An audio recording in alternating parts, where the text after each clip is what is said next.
coaching. Be confident in your aim and quickly process any information you receive.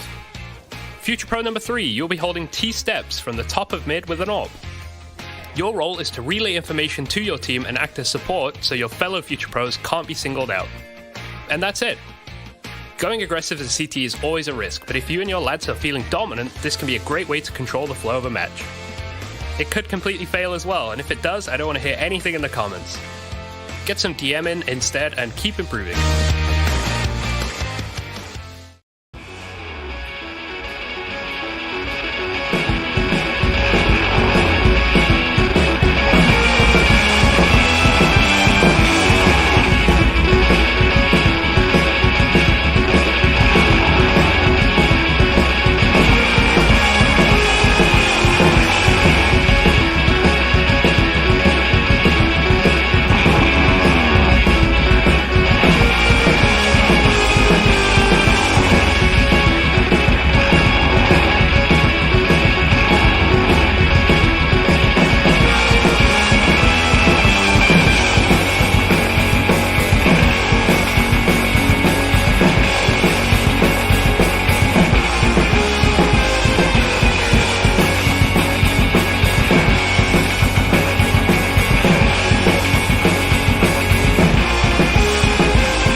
Name 3 CS coaches. Amiran, Remy, and Amy. Who? Amy. Who's Emi? Amy guy. Serban. He was a player. Really? He was a player in FPX. Really? Yeah. He's a coach, huh? At some point, yeah, but the last role he had was a player. It's okay. But there were so many coaches you could have said. What was the first one? Amiran. The coach plus and never junior. Okay. Amy, bro. It's okay. Name 3 things you throw on CS. Go. Grenades, rounds, maps. That was good. Name 3 people that you are smarter than. Alex, Crims, and Keita. I could see that one coming. Name 3 players who've transferred teams in the last year. Transferred. Dupree, Magisk, and Monacy. Name 3 terrible video games. Valorant. Valorant, Elden Ring, Fortnite. and Fortnite. Elden Ring, I said. What is Elden Ring? New game, bro. Everyone loves it. It's okay. Name 3 things people shout on TeamSpeak. Can't say that. I've got nothing. Not safe for work. I don't know. Offline and online. G2, Gambit, Navi. They were all wrong. Better. Name 3 teams who are better online than offline. Gambit, Heroic, LFO. Nice. Very nice. Alex, name 3 websites you visit often. HLTV, Twitter, Facebook. There are other social media platforms that are available. Name 3 items of utility. Smoke, flash, HE. 3 thing Hunter hates. Cuke, the... Fuck. I got lost. How do you say opposite of cucumber, the other thing? Pickles. like pickles, mushrooms, and losing in finals. Hey Future Pros, welcome back to Overpass. Today we have a quick little pop flash for you to learn. It is a CT flash for inside connector. To do the flash, drop into this corner. Aim at the intersection of these lines. Then underhand throw the flash. This should give you an easy kill to anyone creeping up connector. Hey guys, NIP here. We're gonna have to play a fun game where we have to guess whether or not the name that we say is a band or a CSGO team. It's gonna be exciting. Let's do this. Let's do it. All right, I'm gonna start with this one here. Yeah. These nuts. These nuts. Is that a band or a CSGO team? This is a really tough one. Yeah. Yeah, I'm gonna have to go with a CSGO team. That's completely wrong. Really? That's a band. That's a band. Yep. These nuts. Yeah. They're for sure gamers though. That's oh, that's tricky. Fox Academy. Fox Academy. I mean, that gotta be a CSGO team, no? Did you find out? I don't know any other brand that's called Academy, so yeah, I'm going with CSGO. Well, there was a band. I straight throw you a shady one. Nothing but thieves. CSGO team. 100 thieves. No, nothing but teams. This is bad. Really? Nothing, yeah. You know this one? No, of course. Nothing but thieves. No, bro. No, bro. Yeah. No, bro. No, bro. No, bro. I don't know, bro. I don't know about that, bro. A band called No, Bro. No, bro. Why would you choose that? That's more like a joke name for an open qualifier. Yeah, I'm gonna say CSGO. Yeah. Yeah. Yeah. I would have said the same, but it's actually a Oh my band. god, dude. Why, dude? Oh, I'm gonna start this amazing band. Let's think about name. No, bro. No, bro. Let's take that, dude. Yeah. All right. You know, double pony. Really? Yes. It's CSGO team, right? CSGO team. Yeah. It's the famous one we played against. Dark Tigers. Dark Tigers, that's Czech team. Oh yeah. Well yeah, so that is true.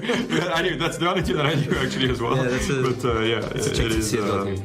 Okay, it is. That was the easy one. I wanted to give you some confidence again. Linked Vikings. Really? For reals? Yeah.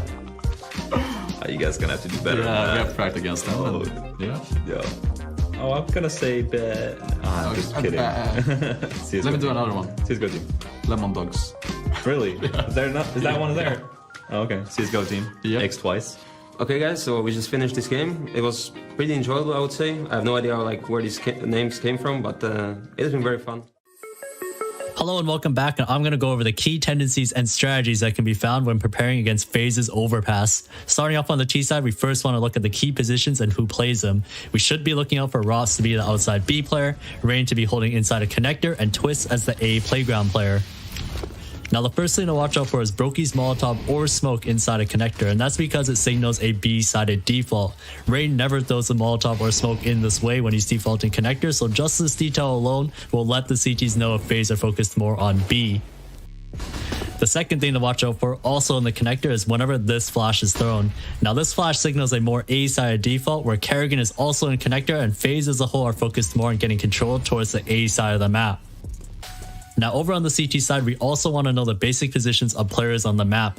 We should be looking out for Rain as the A rifler, Brokey as the A opper, Kerrigan and Twist as the B players, and lastly Robs as the B rotator.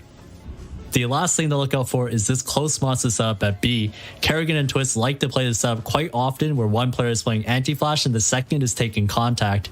Being able to break this setup will be the key to hitting B.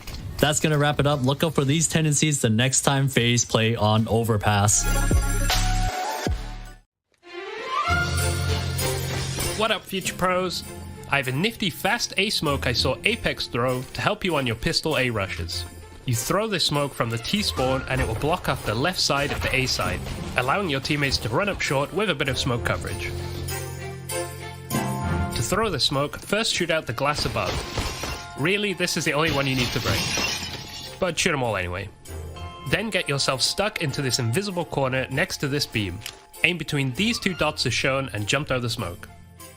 This smoke will soar through the sky and land perfectly to block off the vision of Short from the bomb site nice and early. As long as your teammates take out anyone playing close, you will have a decent standing to win the round. Good luck and rush A?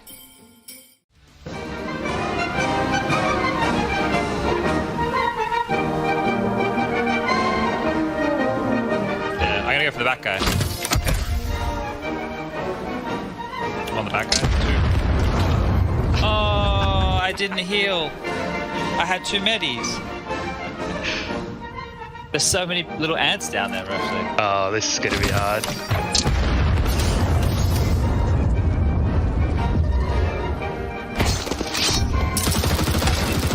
Oh, go below, rush below the water tower. I'll show it. Yeah, good luck. It's good.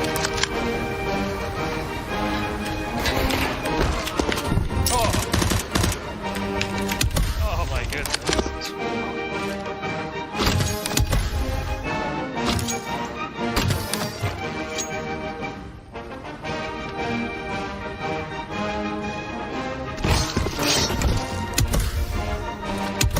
Both. Going. So, getting pushed by the zone, coming, going around the back.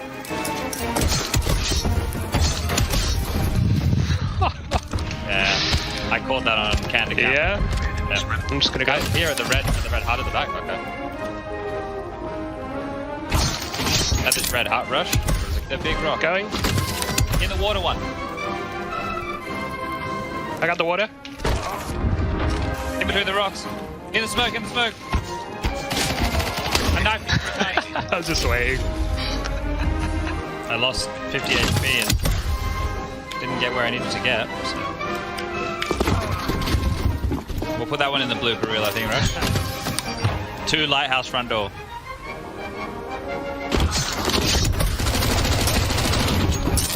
I'm just going. Okay. I got no idea. Oh, I'm on 1, on 2. Coming. I'm going for the goom. Close to me. Oh. Oh dear. Oh lordy. Making a pretty strong case. Yeah, throws it to the wind with 2, and it's going to be Sponge who puts a bow on it. 13 then.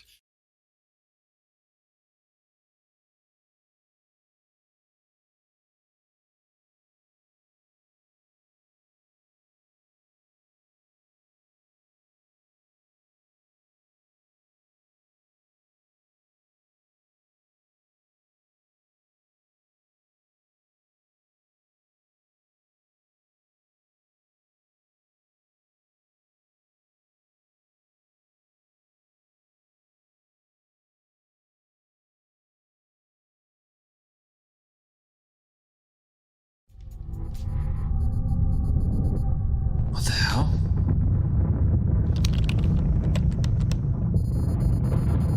Follow the brown bear?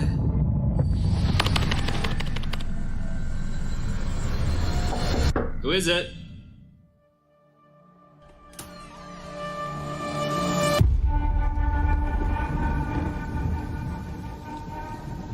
I know you fear this prison. A prison you cannot smell, or taste, or touch. A prison for your mind, for your soul. I want you to break free. And I know you want to. You want to feel the taste of victory on your lips once more. And so, the choice is yours. You take the blue pill, and the story ends.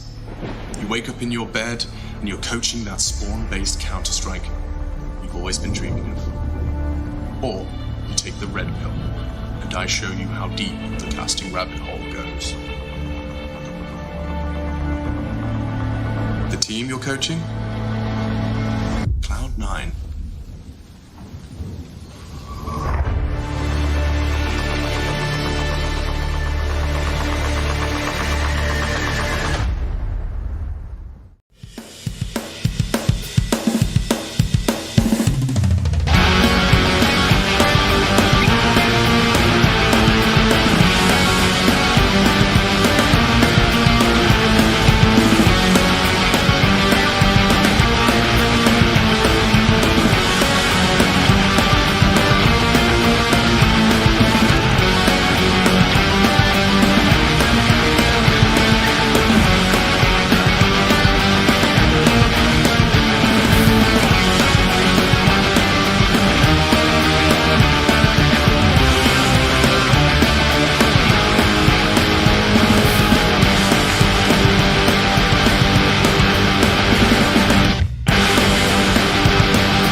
Hey Future Pros, sometimes in CS you just want to get aggressive and take the fight straight to the enemy.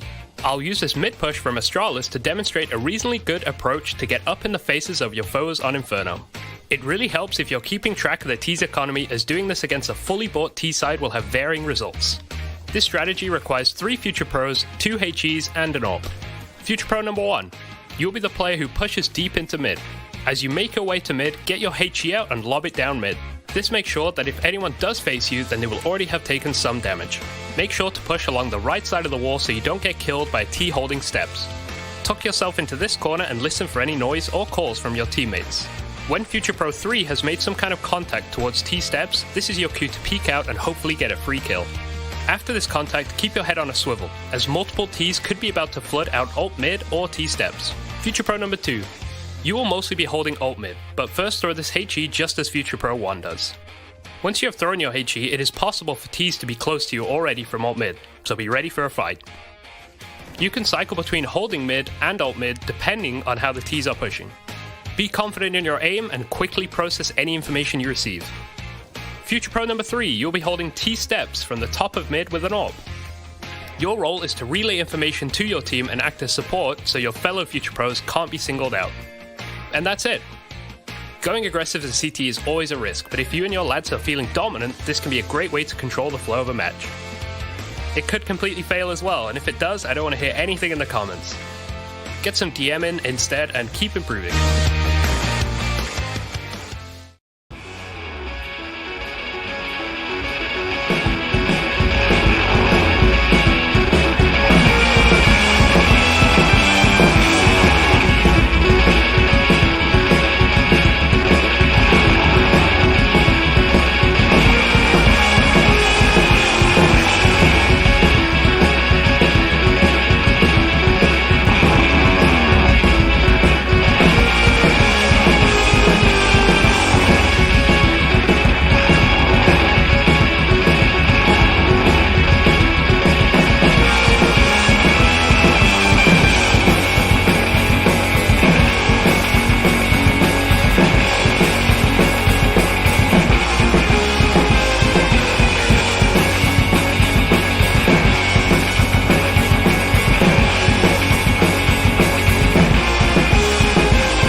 Name 3 CS coaches. Amran, Remy, and Amy. Who? Amy. Who's Amy? Amy guy. Serban. He was a player. Really? He was a player in FPX. Really? Yeah. He's a coach, huh? At some point, yeah. Here twice, or I can't tell, was that Rush twice? But we're going to find out who's the second best, I think. I like what Rush said. Until you put the results in, you can't really claim the title. Liquid probably still holds on to that right now, although I will say I welcome this little battle between them if it's going to motivate them to play better. Oh, this is cool. Yeah, I'm with you. I liked what Rush said as well. He was spot on there. Unfortunately, neither of them showing anything really to be happy about. Fang, ooh, he had the jump on automatic, but that's a quick headshot. Relatively tough angle to handle. Aggression, the first push in the pistol is negated. 5-on-4 for EG. I was talking with Chad about this morning because we have our early wake ups, our early alarms. You guys like to be up at like what 6 a.m. right now? It's ridiculous. We've transitioned into full boomer. We're the early risers. Yeah, it's kind of weird because just by eye test throughout this event, I agree entirely with the desk. This EG has looked abysmal. Complexity probably looking better in some of these matches and more impactful in some of these matches against the European squads. But there's something weird about NA matchups where you just know these EG players are going to come in with so much confidence. Like, regardless of how they feel against EU teams, like these guys... no, they know each other well enough. I know exactly what you mean. It's not even just that. It's just the amount of confidence. Like, you have to think... It's less of a respect thing. They almost give too much respect to the European team. Guys like Stewie and Cirque and Rush and Automatic had a little bit of timeout, but Stewie, Cirque, and Breezy have been like dumpstering these guys in NA for like years while they've been on the rise. So it's just that kind of mode. I think we're going to see a completely different EG than what we've seen against the European squads. That's a cute chicken. Cute butt. Make it great. Look at that walk. Bunch of chicken nuggets, if you ask me. Tenders. Chicken tenders. That's a chicken tender kind of chicken. Some honey mustard on that? Katowice's fried chicken right there. That one's worthy. That's the Katowice KFC chicken. Yep, that's the one that goes there. The rest can go back to Kentucky. All right.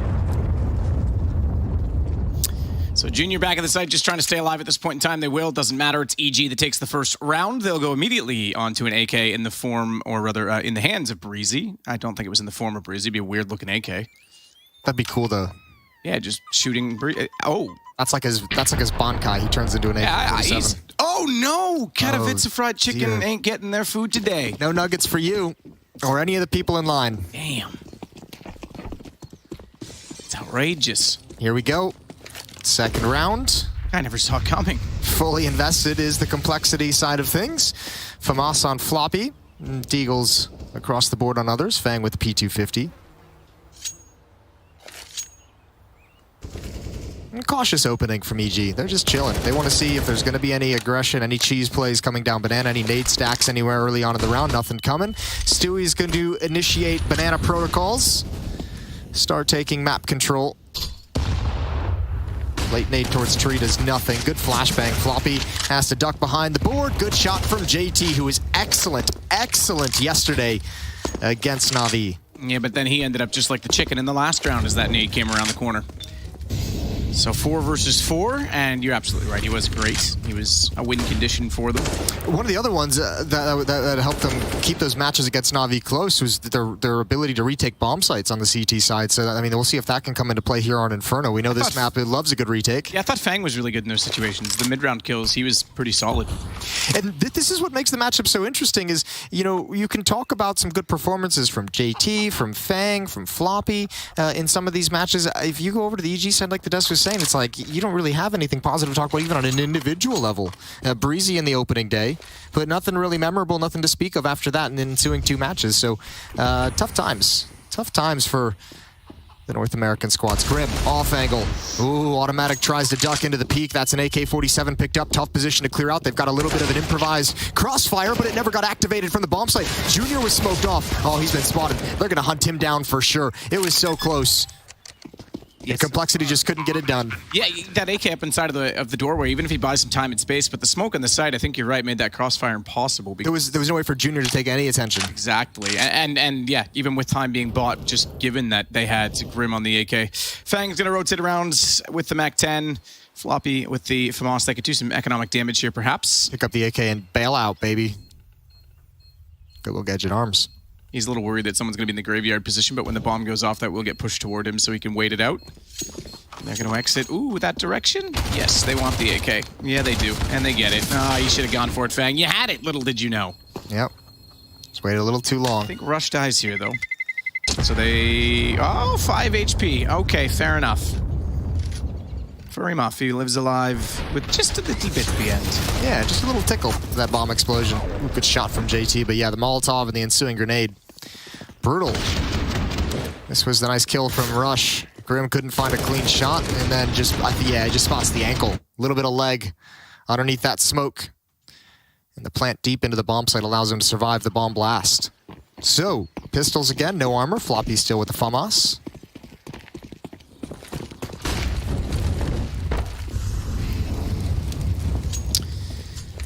Tough to cover off the doorway into Boiler. They won't be able to run around the safe side, get inside of it. Looked like they actually had the intention to do so. Gap in the smoke. Cirque not going to use it. Grim's going to try to. Chance they spot each other's leg as Grim wants into the doorway, and Grim gets away with it. Does see it, and the 5-7 makes no mistake to take Cirque down. So first blood yet again to Complexity.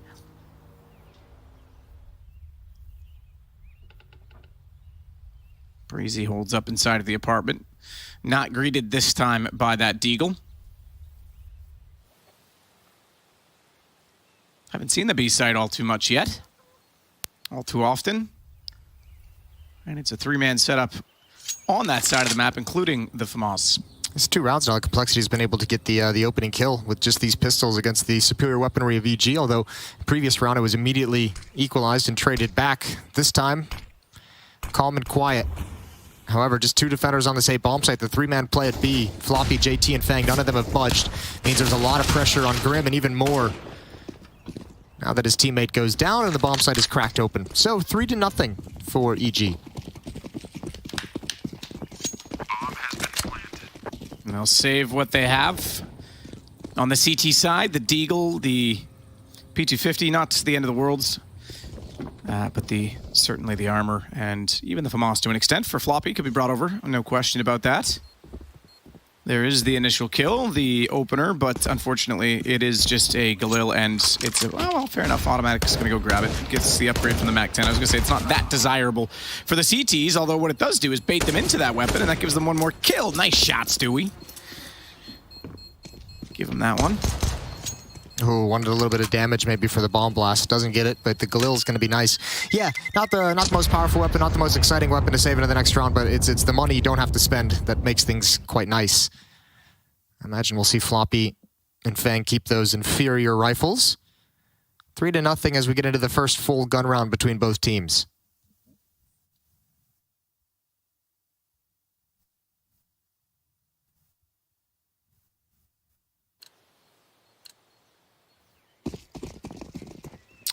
Good start, though, to Spee on the T side for EG.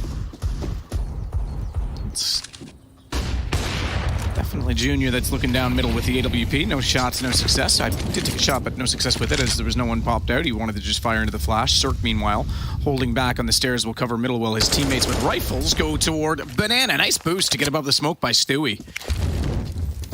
Good to see a few nice shots for Stewie to start this map out. You want to talk about some really rough performances on the EG side individually. Yeah. He's had a few games that have really made you scratch your head. Well, considering the comeback they had on the second map yesterday, I think it was Dust 2 against Na'Vi.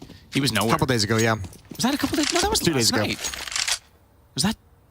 It was 2 days ago. You're right. It was Complexity last night. My goodness. It's okay. But yes, he was nowhere. He had still jet lag. 5 kills. Still 5 days in. Still jet lag, of course. We'll give it to you. You know what would fix that? Good night of sleep. Yeah, yes. Junior with the op in towards Boiler. A little bit of a gamble from Complexity, making the jump that EG is going to rotate back. Flick over. Oh my. Ooh. That's so frustrating because he was staring at that the whole time and he's like, I better check top mid. Get absolutely obliterated. Yeah, and there's no options left because of the over-rotation to the B bomb site. They have to just back off. Can't do anything. Op is lost. 4-0 for EG. Good start. You'd think with weapons out, they could get more in the opening picks, but that boost above the smoke, as I said, from Stewie just caught them off entirely. We'll see, I think, a little bit more Banana action now that the weapons are out. Yeah, you love to see this. Easy peasy. Banana squeezy. Banana squeezy. Doesn't quite work the same. It just ends up mushy. You don't really get any juice like you do with the lemon. True. Yeah. But maybe go into banana bread after that. Ooh. Ooh. Use some banana chocolate chip it right now. Let's go. So, nothing really too crazy to speak of here. EG just finding some equalizing kills a couple times. Nice openings here in this first gun round, and then just marching forward to victory. Malik obviously not here with the team. Analyst going to step into that coach position. Wish him a speedy recovery as well. 4-0. All back in the hands of Junior, and that's by benefit again of that saved FAMAS, saved Galil in the previous round. They're able to put together a really good buy. 3 weapons survive, and those 2 players with the extra cash pass some more over. Drop it like it's hot. It's a Molotov. Fang's going to run through it. They're going to take over the banana position. He'll get in by Tree. Meanwhile, we look back at Junior, who's looking alt middle right now through Boiler with the AWP. Bit of a presence over there as well. He's not wrong to be investigating and evaluating because Breeze has pushed up. When did we start Breeze, by the way? It was always Breezy. I've always stayed with Breeze, but I know everyone else goes Breezy. Yesterday, the last time we casted EG 2 days ago, you were saying Breezy and I was saying Breeze, and then I switched to Breezy, and then you switched to Breeze. So it was very awkward for me. It's nice that we're like trying to work with each other. We're just not doing it right. I don't see Breezy when I look at that name. But I think that's technically what it's supposed to be. Stewie leading the way up middle. Cirque's going to cover towards Junior's position so that his teammates can take brackets comfortably with confidence that he's going to prevent any kind of a peek. Attacking towards Rap side. JT behind the flames looking. He applies pressure. This time he's got the kill. It's Breezy to go down. Are we going with Breezy? Let's go with Breezy. I was about to switch back. Okay. Right, look here. We'll ask chat because they're always such a great resource of information and factual knowledge and all of that. So chat, 1 for Breeze, 2 for Breezy. Here we go. Okay, I'll keep an eye on that, Jason. Rush on the entrance, flashbang over the top. It was a little bit early. Another one's coming in. It's going to be perfect. Fang able to get one a little half blind. Him and Floppy combined with a strong defense. And this time the over-rotation works perfectly, just as they designed it. Cirque left in a 1 versus 3. And there's 2 players to deal with, but there's no time on the clock. So he's going to go down before time as well. Someone says Breezy is a Rocket League pro gamer, but imagine thinking you could be a pro in a video game. Rocket League. Oh my. I thought you'd like it. It's got cars in it. I do like it. It doesn't take itself too seriously. It's just like totally encapsulating the imagination of gaming. It's cool. I'm with it. It's a really cool game. I like it a lot. Do you remember when they used to have very difficult soccer mode in CSGO? No, but I know they did have it. I just never touched it. I can't remember what it's called. It was so good. I think they had it at 1.6 as well. Never touched it there either. It was 1.6 for sure. Yeah, that's when I played it. Ooh, a lot of fire in the holes.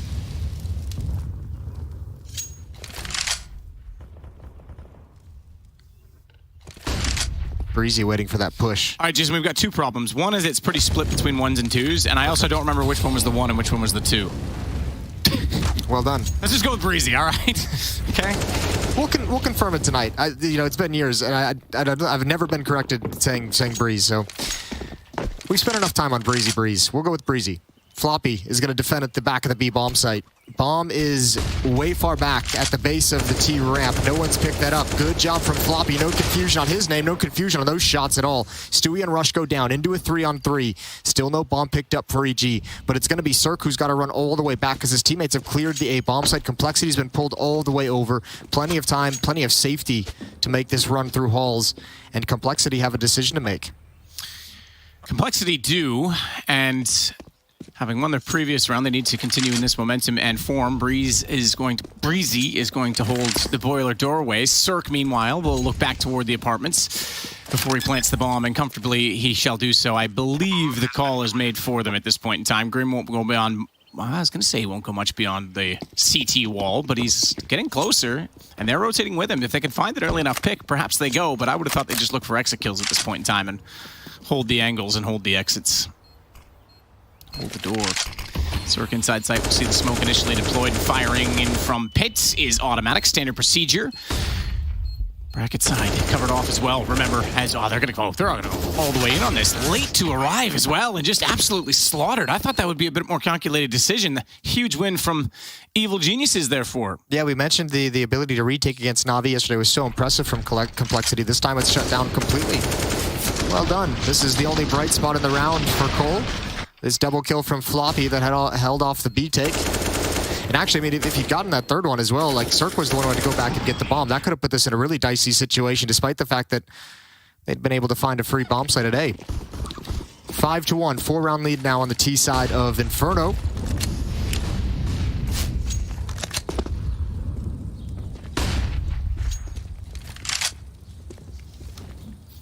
Cirque this time without the AWP. Down at the bottom of middle, I like what Yanko said. It's not necessarily about the amount of AWP kills, it's the kills per round, given how many rounds you have it.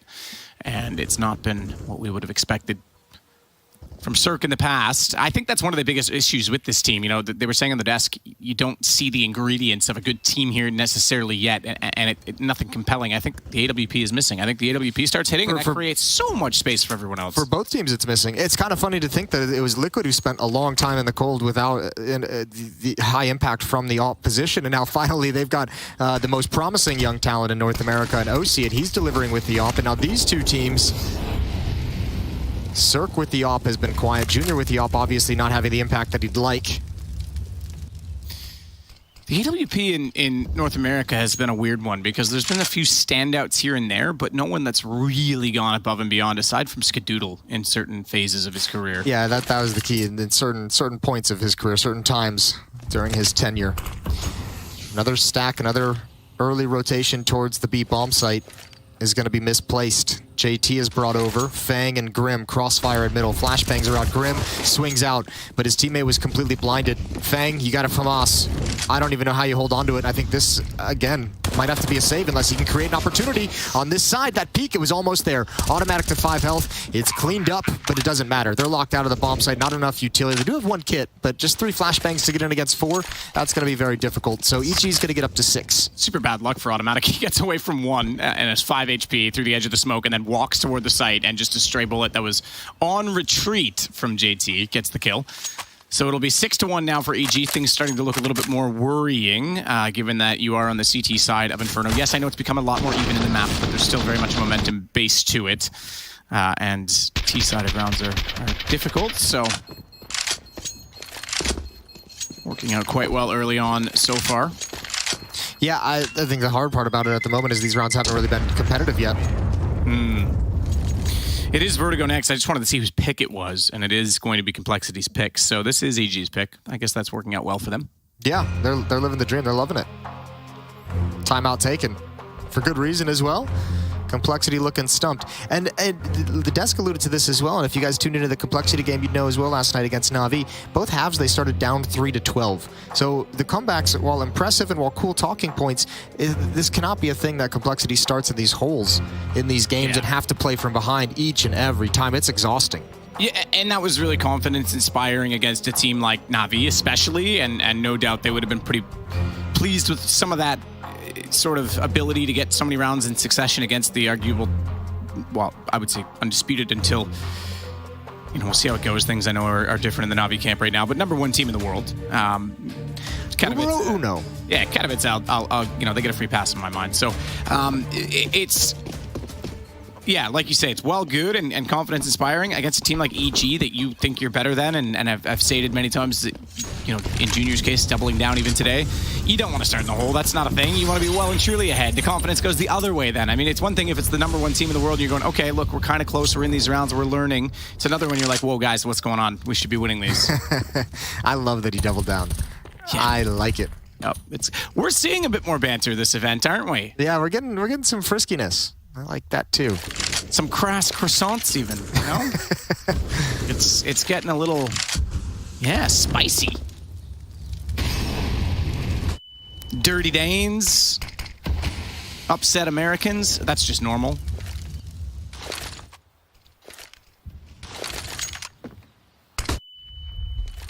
Well, timed flash, but nothing gonna amount to it, as there won't be a peek through the smoke on either side. It's more of just an inconvenience for Rush as he waits for his vision to get restored. That one's a little more annoying for Junior. He tries to fire into it, has to fall off to the site. Might actually have saved his life that he was repositioning when that flashbang came in. Didn't stick around whatsoever, just takes the blind shot and bails out. Complexity need to find intel, they've got it. JT finds Breezy. EG, if they pick up the pace on this B hit, they might be able to find a timing. It's Floppy rotating in, but they're going to be blocked off by smoke. They're really going to have to actually just boost or force their way in, and it's right in time. Floppy with another double. He goes down eventually, but JT's here, and Complexity might have their second round on the board. It's Rush in a 1 versus 3, 22 seconds. Bomb will at least get planted. That Molotov does not stop it. And he tucks himself into a corner and waits the retake. Rush swings it. Grim's got it. Complexity have a round Easily diffused. Not much he had a chance there. Rush would have been an incredible clutch if he was able to spin and catch all 3 of those guys in a 1-on-3, but... That was about the only play he had. Get aggressive, try and hope and pray that only one player is going to be there. Just lost the fight. You turn around, you see what you can do from there, but really, they get here just in the nick of time. Floppy boosted up. Finds 2. 2 indeed. Yeah, this is good to get them second round on the board. It will have a decent economic rebuttal to it. Certainly in terms of the repurchase on the EG side, but they are lower than you'd expect, and they get 2 AKs brought over to the CT side, so they'll be able to purchase full utility, have a chance to break them down right now, and have a little bit left over. So this is not a bad situation, that win. As efficient as it was, keeping 3 players up, but the first kill goes the way of Stewie as Complexity trying to turn a page and get more wins, go aggressive in middle and get caught out for it. JT gets tagged up as well despite getting the trade. He has to fall off of this with 46 HP. Ooh, good nade. Right onto Cirque, down to 56. Different philosophy, you know, on a lot of maps. I'll use Cash as the example because it's not in the pool anymore, but just as a standard sort of cookie cutter layout square map. Hang on. Rush, Fang trades again. Rush gonna work his way in because he's burning. He gets forced against the sandbags, had to take the fight. It's not gonna work out. This one's looking great again from Complexity. So the aggression does pay off in the end. Less consequential to trade. On Cash, I would say if you trade, you thin the defense out considerably because of the time and rotations. With Inferno, especially with the dropping of nades now, we already see teams running like a 1 defensive player B, so I think you can do a 1-3 split pretty easily, right? I mean, I don't know. What's your opinion on that? Because I think trades aren't as important. I mean, they all work. It just always it depends on the timing, Shouldn't right? say not important. They're not as costly, is what I'm saying. Okay. This is where you elaborate and then, you know, try and back me up because you're my friend instead of... I was going to leave that one going. I mean, they're massively important, but you are right. There are some things that the defense obviously can do now with the drop nades to, I don't know, make it a little bit more doable to recover in those situations, especially if you can stockpile some. See teams a lot stockpiling flashbangs and nades in CT spawn as they rotate over. 3-round lead for EG. So Complexity get away with the aggression and 2 in a row, but this is exactly what I was saying. The previous round giving them the AKs, although they only have 1 this time. They couldn't get and gather the others. At the end of the round, they are against pistols, so they have a great chance to bring this half rate back and close up that scoreline much earlier than what we saw yesterday, Jason, as you said.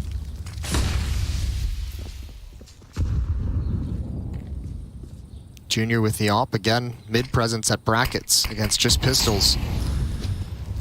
Grim and Fang gonna back away. They choose not to fight with that stack once Junior gets smoked off. They didn't have the second angle of the crossfire in action. 1 flashbang for the rest of the round. Cirque's gonna chuck it out to blind Junior. He'll have to back in towards Library if that actually hits him, and it doesn't. So, freebie on Breeze. Nice shot with the op. They're gonna hunt him down. Ooh, missed opportunity. Now he's gotta go to the pistol. He's all alone. He's on an island in this Library. P250 works for the first, but not the second. Cirque's got the AWP. 2 defenders still to find. Fang pushed up towards quad, and Grim hiding at the broken wall. 45 seconds. 45 seconds. Interestingly, the T's with a perfect position to split the map entirely. Admire the JT position because he's waiting for the call. He's waiting for the rotations. Good crossfire set because he could have easily gone back up and ended to get to B. Now he pushes middle. Meanwhile, doesn't even need to get there. Fang does the dirty work and sinks his teeth in as it goes 4 rounds for Complexity. Yeah, but if Cirque hit that second shot, I know it's an if, but that would have been interesting to see where he could take it from there. Are you hitting me with a whataboutism right now? 6-4 lead for EG. It's been dug into. Automatic going to buy up an AK-47 as well to flesh out the investment here. A couple decent kills for EG, but no plant. Kind of a bummer. Ooh. Oh, okay. Peace. That was a run boost from EG, and Cirque shuts it down. Junior hits the deck early. That's what we need from Cirque. Some fast action. It's good to see the ops going toe-to-toe a bit now as well. Oh, it's nice. It's nice too on the T side of Inferno when your op can find you an opening kill. That's always it's always a pleasure. This early as well. Yep. And like for like nothing. Look, I mean, look, Automatic's like, all right, well, you get one down, then get me in boiler. Let's go. Also allows you to slow down the pace of the game and see what the reaction is going to be, if there's going to be a reaction for the T side.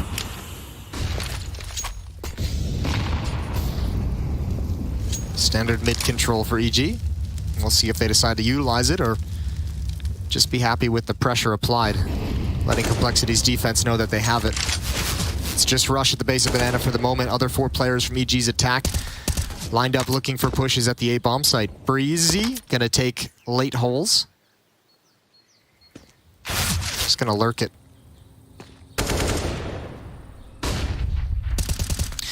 There's no real information being gathered. I mean, this is Rush might just be now calling out 2 at the B bomb site because of the flash and the peek from JT at Car. Floppy's now rotating over, but it's a little bit late. Stewie and Automatic to wrap.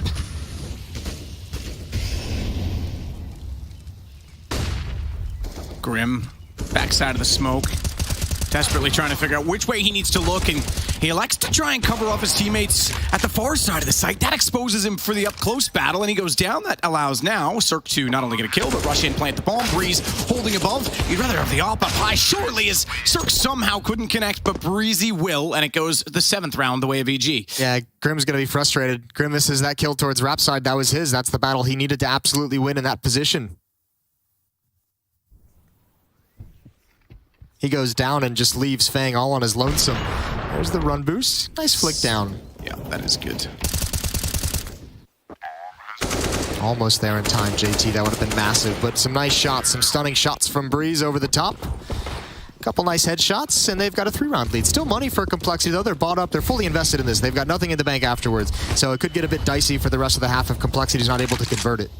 And this could be the advantage in the knockout punch that EG wants. Try it again, young man. No? Okay.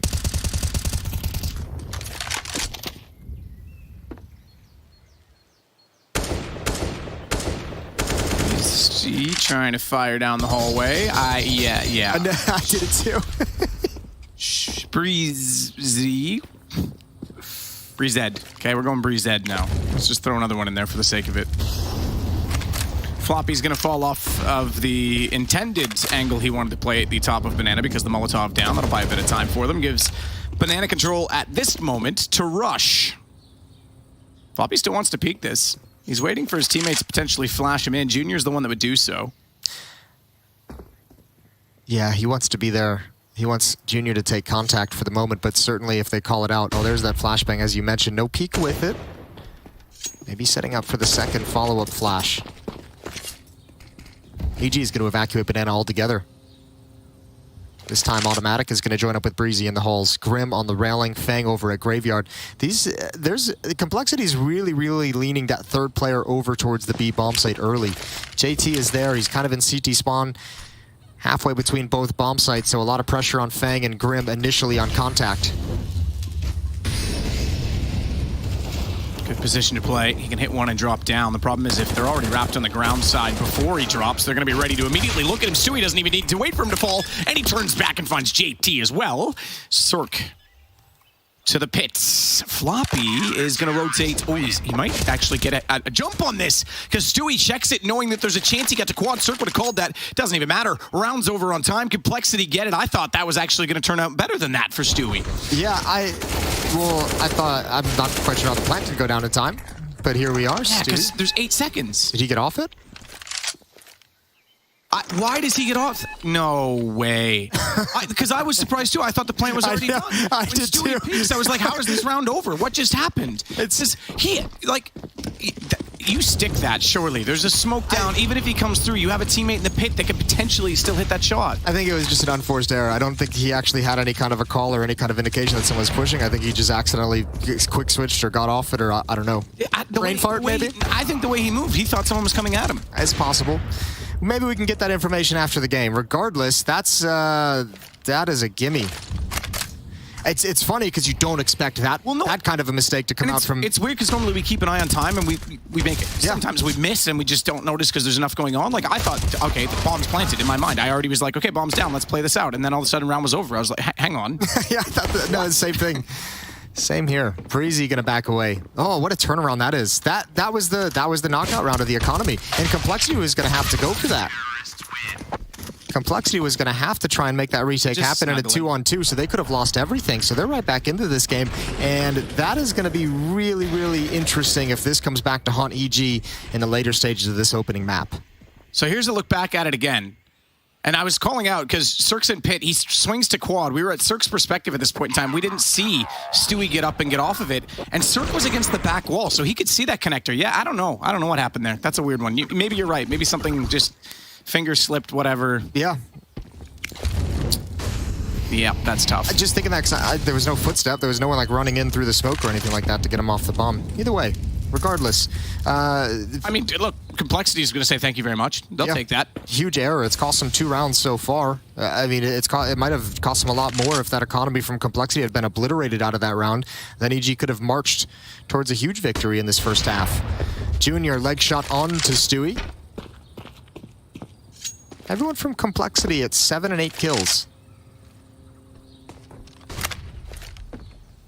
Or from EG, excuse me. It's all right. It's interchangeable. North American and all that. So Junior with the AWP forced off slightly inside of the B site. He's going to go back out now that the flames have extinguished. The deep smoke's covering CT behind him, so he's got clear line of sight. Should Rush show himself, he's, little as you know, actually got a kill shot through that wall, but you'd never be able to predict that perfectly with the lack of information that currently exists there. Stewie's going to go back over to this side. 16 HP and a deagle for him.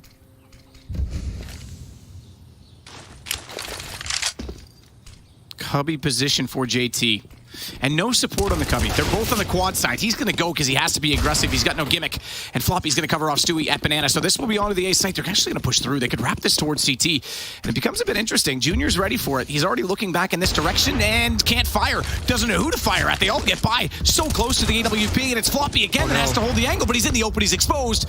Junior manages to at least recover for one. Look at the HP. A pistol would do the work. But the bomb goes down this time. 4 seconds on the clock. We can confirm it is planted. And it's on to Fang and Grim as they work up from Banana. Automatic will play a new box. It essentially is the reverse situation.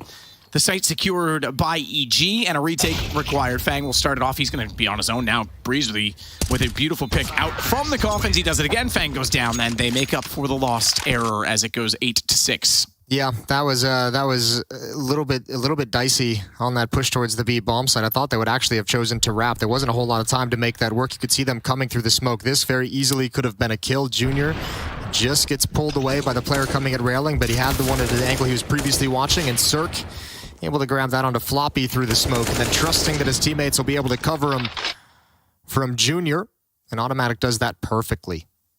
So 8-6, 2-round lead. Evil Geniuses going to take a lead into the second half no matter what. It's just a matter of how many rounds of a lead it will be. And unfortunately for Complexity, that's the round that EG should have had if that plant had gone down, because now the economy is shattered. Now they have no money. Now they have to come into this final round of the half with 2 scouts, 2 deagles, and a CZ.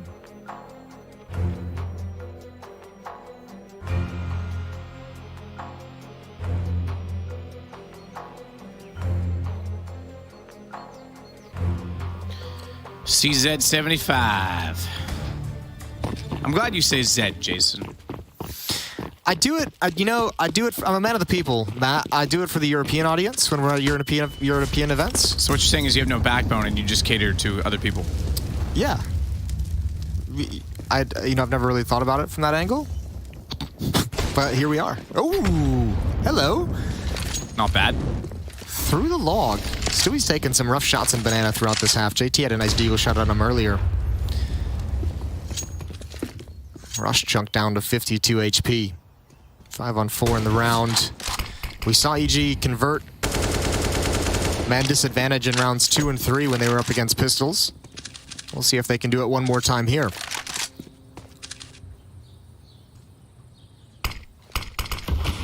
I don't think they have the manpower to want to go for any kind of mid-control or bracket presence.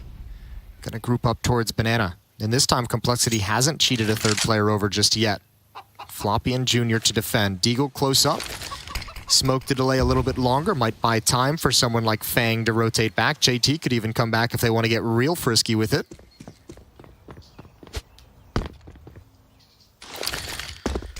So flash over top into the site. We'll see a B take. We haven't seen many. We've seen some unorthodox takes from CT, but the direct plays have actually been few and far between in comparison to its typical game on Inferno. It's the last round of the half. We'll get a battle that goes berserk inside of the site. Automatic with 2. Fang only managing to take down Cirque in that time. So 3-on-3, bomb to be planted. Breezy will be the one to do it as Junior sneaks in behind.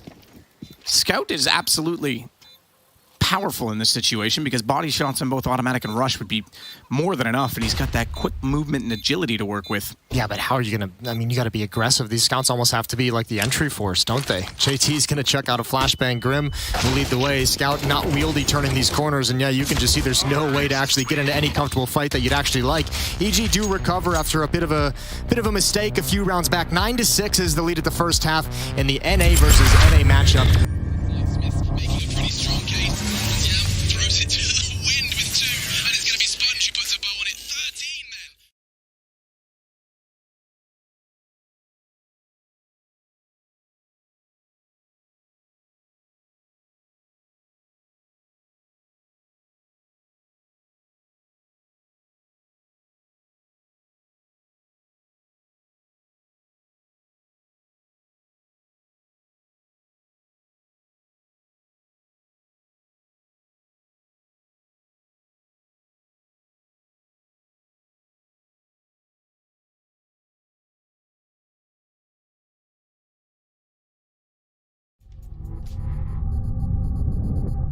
What the hell?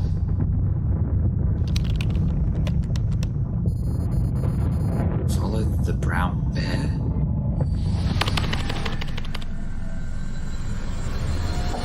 Who is it?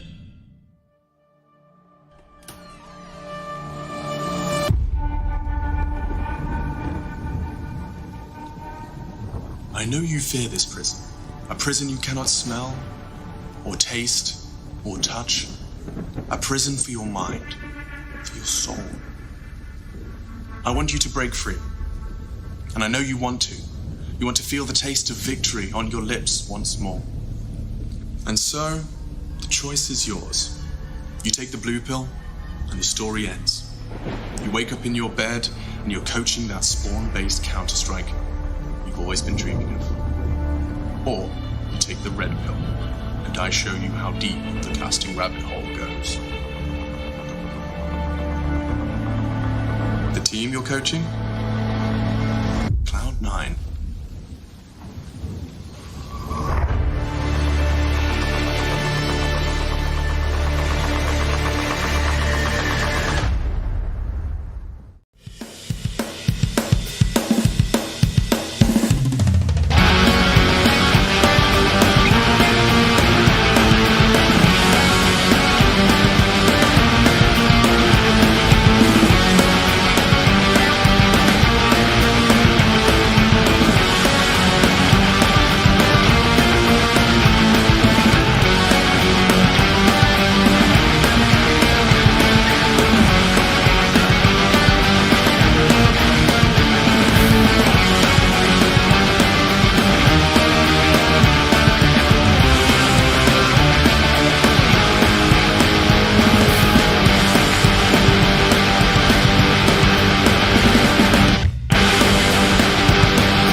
I'm holding him.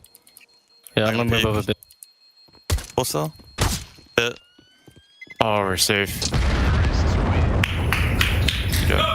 Thank God. Thank God. Are we getting ninja'd again? Shout out to Config Astralis. The first day of this group, if you missed it, it was unfortunately the first round of that series, and that's the way it went down. So yeah. Set the tone. Yeah, it really did, didn't it? Let's Breezy tries to make contact down middle. JT, the one that fired back at him and actually did damage, puts him on 92. What a number.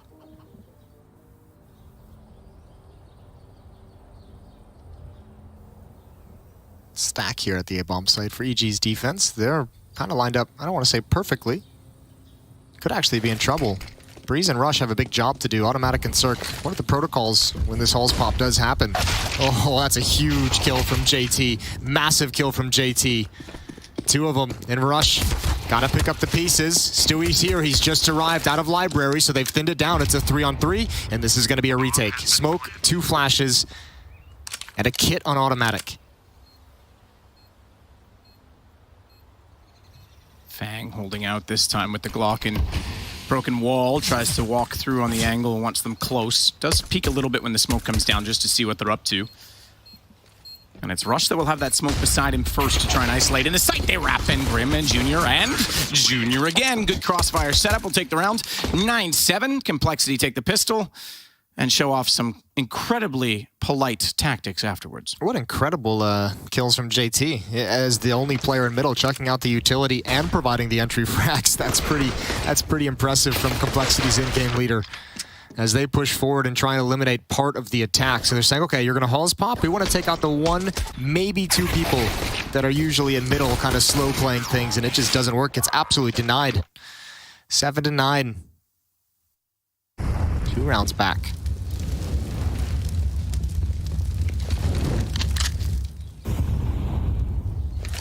I feel like we haven't seen a whole lot of Inferno this event so far, Matt. At least you and I. No, we haven't. We've seen at least twice. Inferno's a playoff map. Everyone just saves it. It really, I think it's the middle ground, right? And you know, I don't know. The map pool is interesting. We're seeing a lot of the newer maps, like Vertigo is very standard in map pools now. It's in this one, obviously second. Ancient's become quite standard as well. Yeah. It's become very less. Seen more Overpass now as well. That map got neglected for some time. It's because Mirage and Inferno are like your 2, and Dust 2 are your classics, and all of those are avoided because they're kind of stalemates now. Mirage is the only map that's been in the pool the entire time in CSGO. Probably time to change that. It's a lot of undue hate. As it's a great map. It is a great map. Yeah, I agree. That's pretty solid from Breezy to start this off as Grim next in line is scared suddenly, even though he gets the trade back. There's still a man down. Fang's going to wrap in. Junior with 2. Assisted by both Grim and Fang as he takes down Cirque and Rush. That gives them the advantage back, but it's tough round considering they were up against pistols. Bomb only being planted now, and Stewie might be the criminal of old to slip through the smoke as it's redressed. But he might actually consider that he wants the MP9 more. He's waiting for Automatic to get into position. This is the only hope they have is for Stewie to activate Automatic. Molotov and a nade in. Oh, this could get him. Oh, Fang moves out. Fang moves out just before the grenade flies in. That's unfortunate. That might have been the opportunity to turn this into an early 2-on-2 and actually go for things. Automatic down to 96, and he's just going to back away. They realize they didn't have the battles they wanted. Complexity. Get to 8. Just 1 round back of EG. As Automatic and Stewie are going to bring these weapons into the next round. One more at least for Autumn.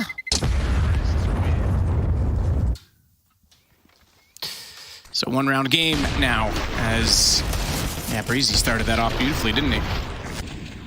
Ooh, that's a great swing of the mouse. Swing of the mouse, a headshot onto JT.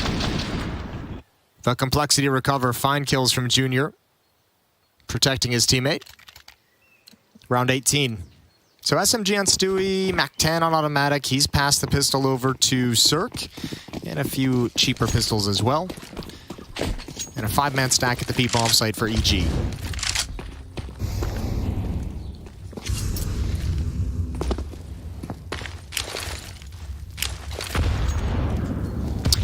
Nade stack doesn't amount to much. We did see a pretty sweet nade stack on poor Stewie against Astralis on Overpass, that triple nade. He had a rough game there too.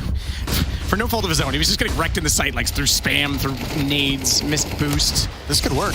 Oh, this could be so dangerous. Breeze still alive. He's got another one, another headshot. It's just Junior. He's got time. He's got a minute to work with. I thought they knew that there was 2. They do now. He's got Paris down, but you're right. He absolutely got 2 kills on that when he arguably shouldn't have. And I thought they saw that double stack when they both shoulder peaked. He got off that double stack immediately when that hit was coming in. That was actually very, very smart for him to get out of there. But yeah, maybe they did lose track of one of them at some point. Either way, Junior looking for information, and Stewie's just going to slow play this. Sitting far back, moving forward now. Oh, they're passing each other. I think Junior wins this on timing. I think he's going to walk out. If he wraps to the right, he's going to immediately see Stewie. I don't think, oh, he's going to run and save. He's done. There's no chance he checks that. Junior was silently waiting the whole time. Stewie just wanted to get the AK and back off because he thought he might have been going to A. Oh, little bit of banter between them. Junior. I like it. I'm all about it. This guy, you know, he copies Rush's haircut. Him and his boys, they all got the same haircut. That's the second teabag we've seen today, Matt. 2 teabags from him, saying he's the best in NA. It's getting steeped. I wonder what Senior would have to say about that. Bye-bye, Stewie. Yeah, that's, I guess, the other side of kind of playing it the way Stewie did, tucking himself into a corner and seeing what Junior was going to do is you lose information. Stewie obviously thought he rotated all the way back to the A-bomb site. Not the case. Utility dump in Banana early on. Exchange back and forth. One more nade goes deep, but doesn't do a whole lot. So Banana control for Complexity. 4 players are here. Floppy just lurking in halls.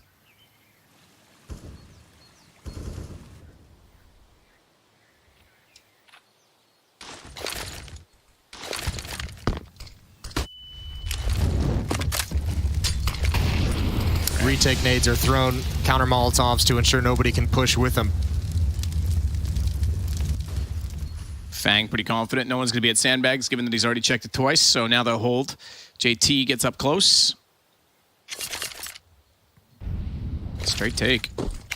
Get your A side of the map. They're just holding Floppy down there to make sure no one pushes, no one rotates, and they can't be caught, but Automatic's got the first kill. Elevates himself above on top of the coffins. He is absolutely going to be the pallbearer of the round as he takes down Krim as well. Brilliantly done, and then he'll shuffle himself back over toward the fountain instead just to stay relevant and have a close angle. Good stuff from Automatic, and even better, I think that was Stewie's smoke. The timing of it was absolutely perfect. Complexity trying to hit him with the timing, but the utility just ruins everything. Floppy and Junior backing away slowly. No nades to speak of. They can rebuy with the money they have in the bank. So got to save these weapons for the next round. Evil Geniuses win the first gun round, and they get all 5 players surviving as well. 10-9, EG nursing that lead. Both these teams winless, Matt. That's changing today. Well, it has to. It's changing today. It's the way it has to work, right? And no, look, it's unfortunate that they're winless in these situations. It's great that they're able to come across and participate. I would have liked, had ESL, and I know you can't really rig and change the groups. It's all predetermined based on seedings and whatnot. But it would have been nice if they were playing in an earlier group. Although split the NA teams up? Not necessarily split the NA teams up, but have them be able, even if they get knocked out of the groups, to stay in boot camp a little bit more, then go home. I don't know when each of these teams would have arrived over here to begin their preparation, though they could have easily done it on the other side too. So. Well, the minors begin like right after this. I forget which one minor is first. They might have to get hustled back to America pretty quickly. Yeah, RMR to be. To be clear, but yes, yeah, no, you're not wrong. Fang, couple of shots inside smoke. He'll have to tuck himself in behind the half wall at Banana. Breezy, meanwhile, is going to smoke off the apartments. I don't know if they're aware that Floppy's this far up in the site. He's looking at that smoke, and he's going to get the free shot. That's brilliant. They had no idea he was there toward Pit. I was going to say, if he gets caught looking away, because Cirque was on the other side, could have easily caught him out if he wasn't awares. But Stewie pushing all the way down. Banana's going to catch out Grim. They are closing the trap and closing the map. Unfortunately, the bomb already planted for Complexity. Yeah, thank God as well. They needed someone to stabilize this. This round was chaotic due to that positioning from Floppy. That was absolutely massive to get this plant. Still, they have to hold off the retake. Rush has the flashbang from deep. Here it comes, Junior. Oh, he just shifts into position. He looks away. It would have been blocked. Automatic's got a double. He stepped up big in these last few rounds. Floppy naded, but he can only get the 2. He's a double kill master. Double kill master, 3 in the round. Remember, he started that off by sneaking all the way up on the brackets. So, yeah, you're absolutely right. He looked away from that flash. The yawning would have blocked it. He might have gotten like a wink of blindness. No way for him to really have known that, I don't think, coming in. But it is unfortunate. You're so trained, right? You just see it go through the air and you're like, oh, look away. Becomes one of those pre-programmed situations. Yep. Unfortunate, but great position from Floppy. I think Stewie's flank was huge. That kill's nice, but the one pushing down to really kind of stabilize things in the round, that was getting out of control. He helps him out of a tough spot. 2-round lead for EG. And they take the money away from Complexity. Hero AK-47 on Floppy. 1 smoke, 1 flash. That's all they've got to work with. So you're going to rely on Floppy to just take some straight-up duels.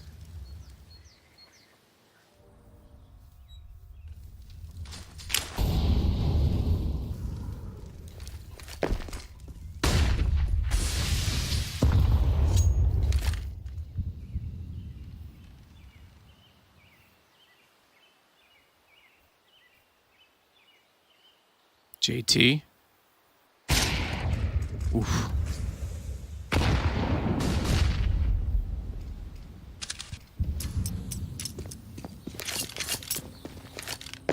Back to the B-bomb site we go.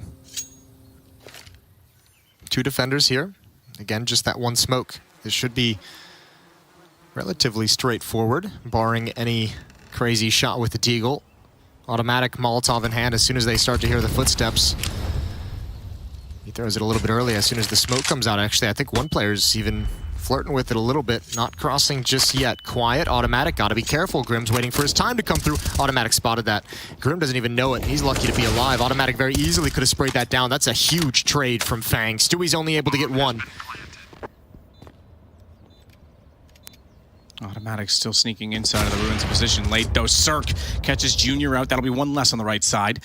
Grim is watching for this wrap, but he needs to want to in position that he can swing as well onto the CTs. They're gonna go. They're just taking their time. Cirque again gets Fang. That's the swing I was talking about. Nice shot from Grim, but unfortunately he's traded far too quickly, and EG will find their 12th round, extending the lead to 3.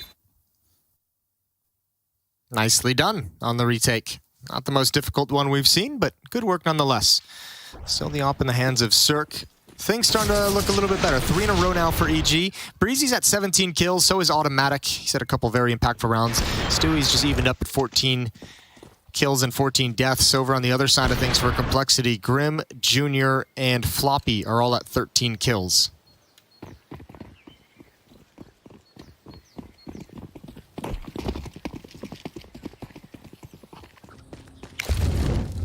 Molotov out towards car, prevent any kind of an early peek. EG does have 3 players at Banana. Rush in support of Stewie and Automatic. Fang's gonna have to put out the Molotov. And this is a more aggressive take. More aggressive protocols from EG. Another boost up. We saw this work magnificently on the T side. Stewie, I don't think he spotted Fang. He might have actually and just bailed out because his crosshair wasn't in position. Meanwhile, trade over towards the other side of the map. And Breezy's calling for help.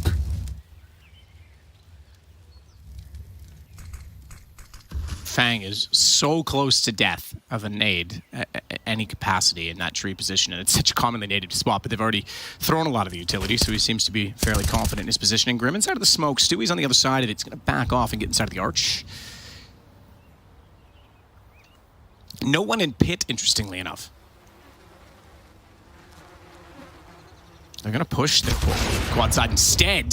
Rush gets away with one on Junior, wants more, but JT's ready for it. That allows Stewie to come back out from the arch, but not prepared for Grim, who gets the immediate response instead. And Breezy will get up inside of Graveyard. Shots, red HP on both. He's going to take them down very easily. They don't need the pits. They're going to get their 14th anyway. Yeah, nice little cleanup there from Breezy. Excuse me. Yeah, starting to really take control of this game. Actually, they pretty much have taken control of this game entirely. 4-round lead. This was good. Good aggression from Rush and Stewie as well. A mid-round crossfire, pushing both the corners at brackets. We're going to get a timeout from Complexity, their second one, to talk things over down the stretch here, trying to find one last burst of energy, one last burst of success to try and close the gap again. They got close, tied things up, just weren't able to actually take the lead. Nice thing for EG is we mentioned it might come back to bite them. That round with the missed plant that just happened in such an odd fashion prevented them from having a dominant first half, just a solid one. Doesn't seem to be a problem that they have to overcome right now. 3 kills for Breezy in the previous round, but look at the damage, only 116 damage dealt. He had his mop out. He's cleaning up.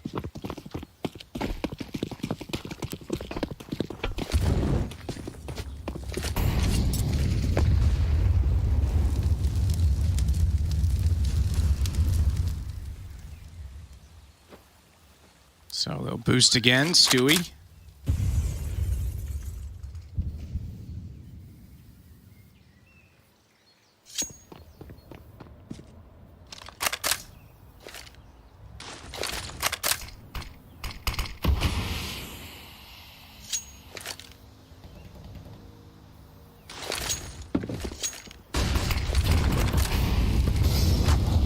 Incendiary down. Stewie's gonna swing it. Tries to spot 3 inside of water already. Does snap back to find Grim. Blinded is everyone. That'll allow him to actually transfer to the corner, give him a bit more safety in this situation. But he doesn't have the ammunition. He had a time to reload in that situation, being stuck in the corner as he was. But now his teammates arrive. Smoked off, though, still at CT. That dissipates, albeit a second late. They're inside of the site. They've got a chance at this. Tech 9 headshot would do wonders for them right now. But as they continue to crumble and fall, JT has picked up the M4. The round gets further and further out of reach. They have not yet planted the bomb. They need to try and recover that situation and rectify it, but Junior's going back toward Banana. He's gone, and I don't even think they're going to get a plant out of this. Be brave if JT tries to do so. Might be the last thing you just go for, just for the team aspect of it. Give everyone some extra cash. Just stick yourself behind that fountain and plant it. See if you get lucky. He's going to go try and find a kill. And walk right into Rush. He's going to find an easy one. A little bit of a cleanup kill for himself. Just chilling. 14-9. T-side's falling a bit flat. It is a bit flat. Again, EG's map choice, and it looked... And overwhelmingly their favorite map to play as a team, EG. Yeah, so, and we have Vertigo next. That was one of the big questions coming into this, was like, they obviously, they banned Ancient, but they had like 5 maps played on Inferno, and every other map had like once. That's the trouble with a new team, is Yep. you do... It's a small sample size, yeah. Well, small sample size, but you do tend to fall into the one map that you're good at first. And try and flesh things out as you go. Yeah. Obviously, you'd like to think they're practicing other maps. They're going to have other things planned. But yeah, you just tend to fall into that like crux almost of just, we'll go here, we'll go here, we'll go here, we'll go here. Yep. Deep nade and Banana. Good game for Stewie to get his groove back. Opening kill down Banana. And now everyone's passive across the map. And look at EG just holding on to utilities, saying, all right, you guys can play as slow as you'd like. We don't care. We will hold our Molotovs, hold our smoke. When we get any indication that there's pressure coming, we've got plenty to slow you down. There's the first smoke up in the Banana choke point. Stewie's going to rotate away for the moment. Automatic's got another one after that. And for the moment, Complexity, these 4 players are just stuck behind that smoke. I think there's a little gap in that, too, that Automatic's trying to exploit. That'll take you down to about 33, 34 seconds on the clock before that smoke fades. Stewie will be well back before that happens. And EG already know exactly what's coming. The flank is going to be so fast. They don't even mind being aggressive. They want to cross someone over into the bomb site. Automatic goes down, but it really, with how quick this flank is, it almost, that matters. I was going to say the automatic kill isn't really the biggest deal in the world, but Stewie needed to survive. Now it's going to be a bit more difficult. Inside the smoke, the plant is going down. Rush can't find it, spamming into. JT's got 7 HP, 3-on-3 retake. Start flash over, starts rushes in, word bound flight, but cloudy weather might make that landing delayed. He's already nailed the landing. Sticks it twice, in fact, as he takes down Grim and JT. Cert closes out on Floppy, and we've got map points for the evil geniuses, the wicked masterminds. Yeah, 6 of them. 6 chances to close this out, although it doesn't even look like they'll need to use all of them. Might be able to close it out right away. The plant helps. Extra money is going to allow this buy to be a bit stronger for Complexity. They've got 2 more timeouts if they want to try and use one right now just to come up with some kind of a play that's going to keep them alive in this map. Rush mentioned it in his pregame interview. This series is basically the decider of who's number 2 in North America. The hierarchy pretty firmly set with Liquid at number 1. And one of these teams, number 2.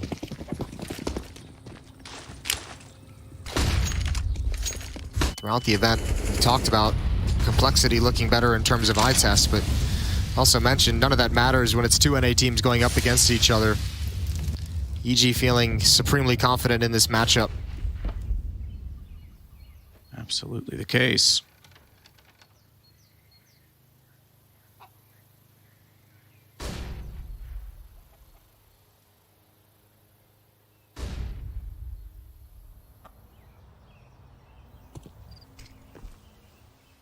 Junior holding the angle.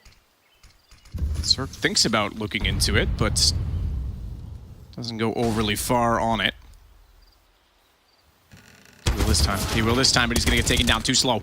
It does let Rush come back out, aware of what's going to happen. Manages to get two, unaware that Floppy was going to be popping out of the boiler door, but hello, Stewie.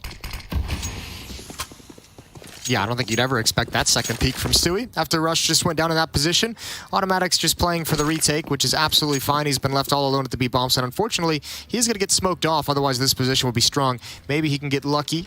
Maybe he can get fortunate with a bit of spam.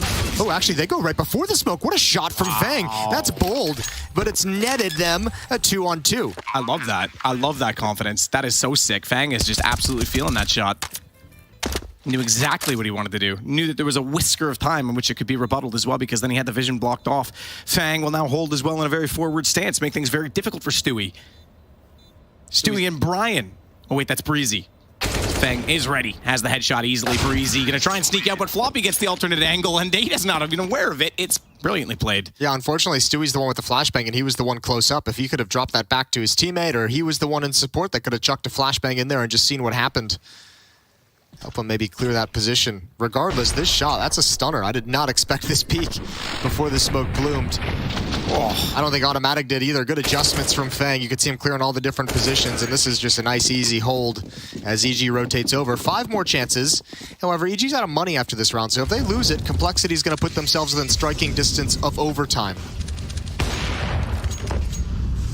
Cirque might have just... His life might have been saved by the fact that he spotted out the elbow of Junior. He wanted to get aggressive and peek towards ult mid, and that might have been the worst decision possible in terms of preserving his life.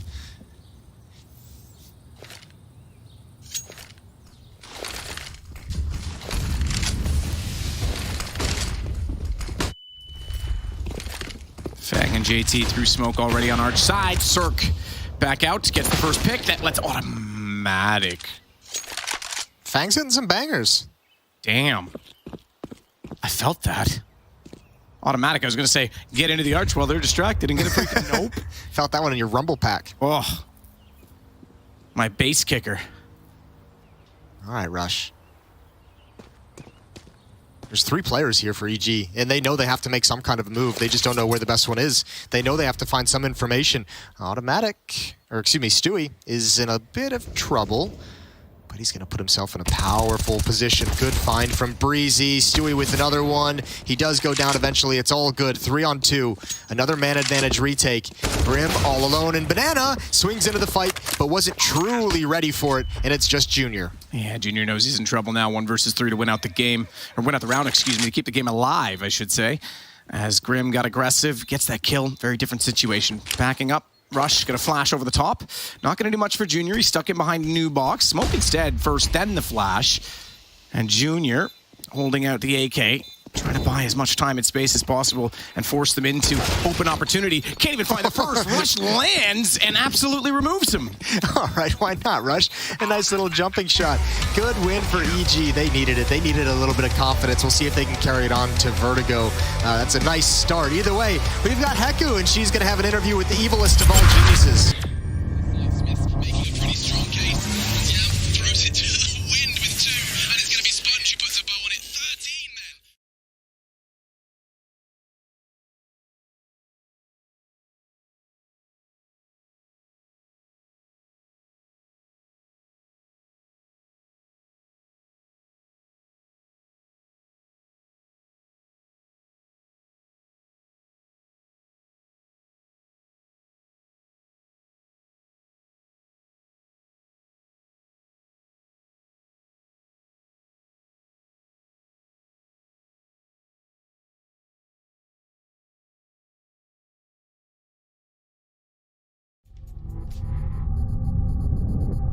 What the hell?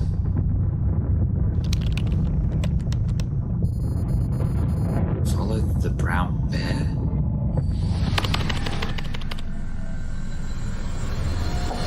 Who is it?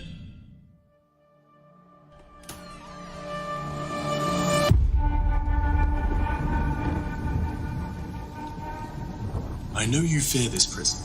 A prison you cannot smell, or taste, or touch. A prison for your mind, for your soul. I want you to break free. And I know you want to. You want to feel the taste of victory on your lips once more. And so, the choice is yours. You take the blue pill, and the story ends. You wake up in your bed, and you're coaching that spawn-based Counter-Strike you've always been dreaming of. Or you take the red pill, and I show you how deep the casting rabbit hole goes.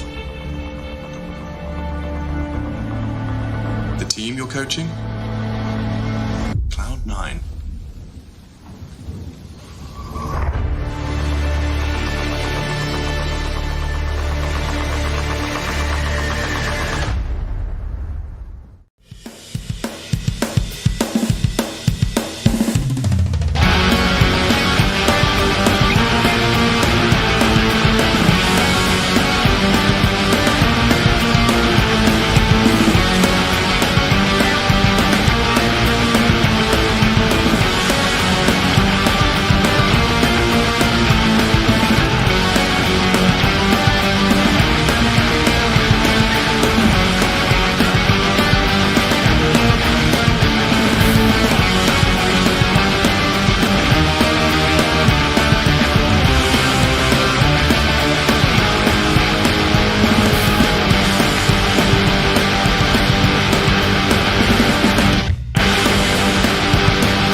Hey Future Pros, sometimes in CS you just want to get aggressive and take the fight straight to the enemy. I'll use this mid push from Astralis to demonstrate a reasonably good approach to get up in the faces of your foes on Inferno. It really helps if you're keeping track of the T's economy, as doing this against a fully bought T side will have varying results. This strategy requires 3 Future Pros, 2 HEs and an AWP. Future Pro number 1, you'll be the player who pushes deep into mid. As you make your way to mid, get your HE out and lob it down mid. This makes sure that if anyone does face you, then they will already have taken some damage. Make sure to push along the right side of the wall so you don't get killed by a T holding steps. Tuck yourself into this corner and listen for any noise or calls from your teammates. When Future Pro 3 has made some kind of contact towards T steps, this is your cue to peek out and hopefully get a free kill. After this contact, keep your head on a swivel, as multiple Ts could be about to flood out ult mid or T steps. Future Pro number 2. You will mostly be holding ult mid, but first throw this HE just as Future Pro 1 does. Once you have thrown your HE, it is possible for Ts to be close to you already from ult mid, so be ready for a fight. You can cycle between holding mid and ult mid depending on how the Ts are pushing. Be confident in your aim and quickly process any information you receive. Future Pro number 3, you'll be holding T steps from the top of mid with an AWP. Your role is to relay information to your team and act as support so your fellow Future Pros can't be singled out. And that's it. Going aggressive as a CT is always a risk, but if you and your lads are feeling dominant, this can be a great way to control the flow of a match. It could completely fail as well, and if it does, I don't want to hear anything in the comments. Get some DM in instead and keep improving.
coaches. Amiran, Remy, and Amy. Who? Amy. Who's Amy? Amy guy. Serban. He was a player. Really? He was a player in FPX. Really? Yeah. He's a coach, huh? At some point, yeah, but the last role he had was a player. It's okay, but there was so many coaches you could have said. What was the first one? Amiran. The coach passing level junior. Okay. Amy, bro. It's okay. Name 3 things you throw on CSGO. Grenades, rounds, maps.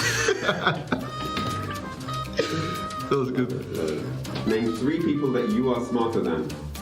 Alex, Crims, and Keita. I could see that one coming. Name 3 players who've transferred teams in the last year. Transferred. Dupree, Magisk, and Monacy. Name 3 terrible video games. Valorant, Elden Ring, Fortnite, and Fortnite. Elden Ring, I said. What is Elden Ring? New game, bro. Everyone loves it. It's okay. Name 3 things people shout on TeamSpeak. Can't say that. I've got nothing. Not safe for work. I don't know. Offline and online. G2, Gambit, Navi. They were all wrong.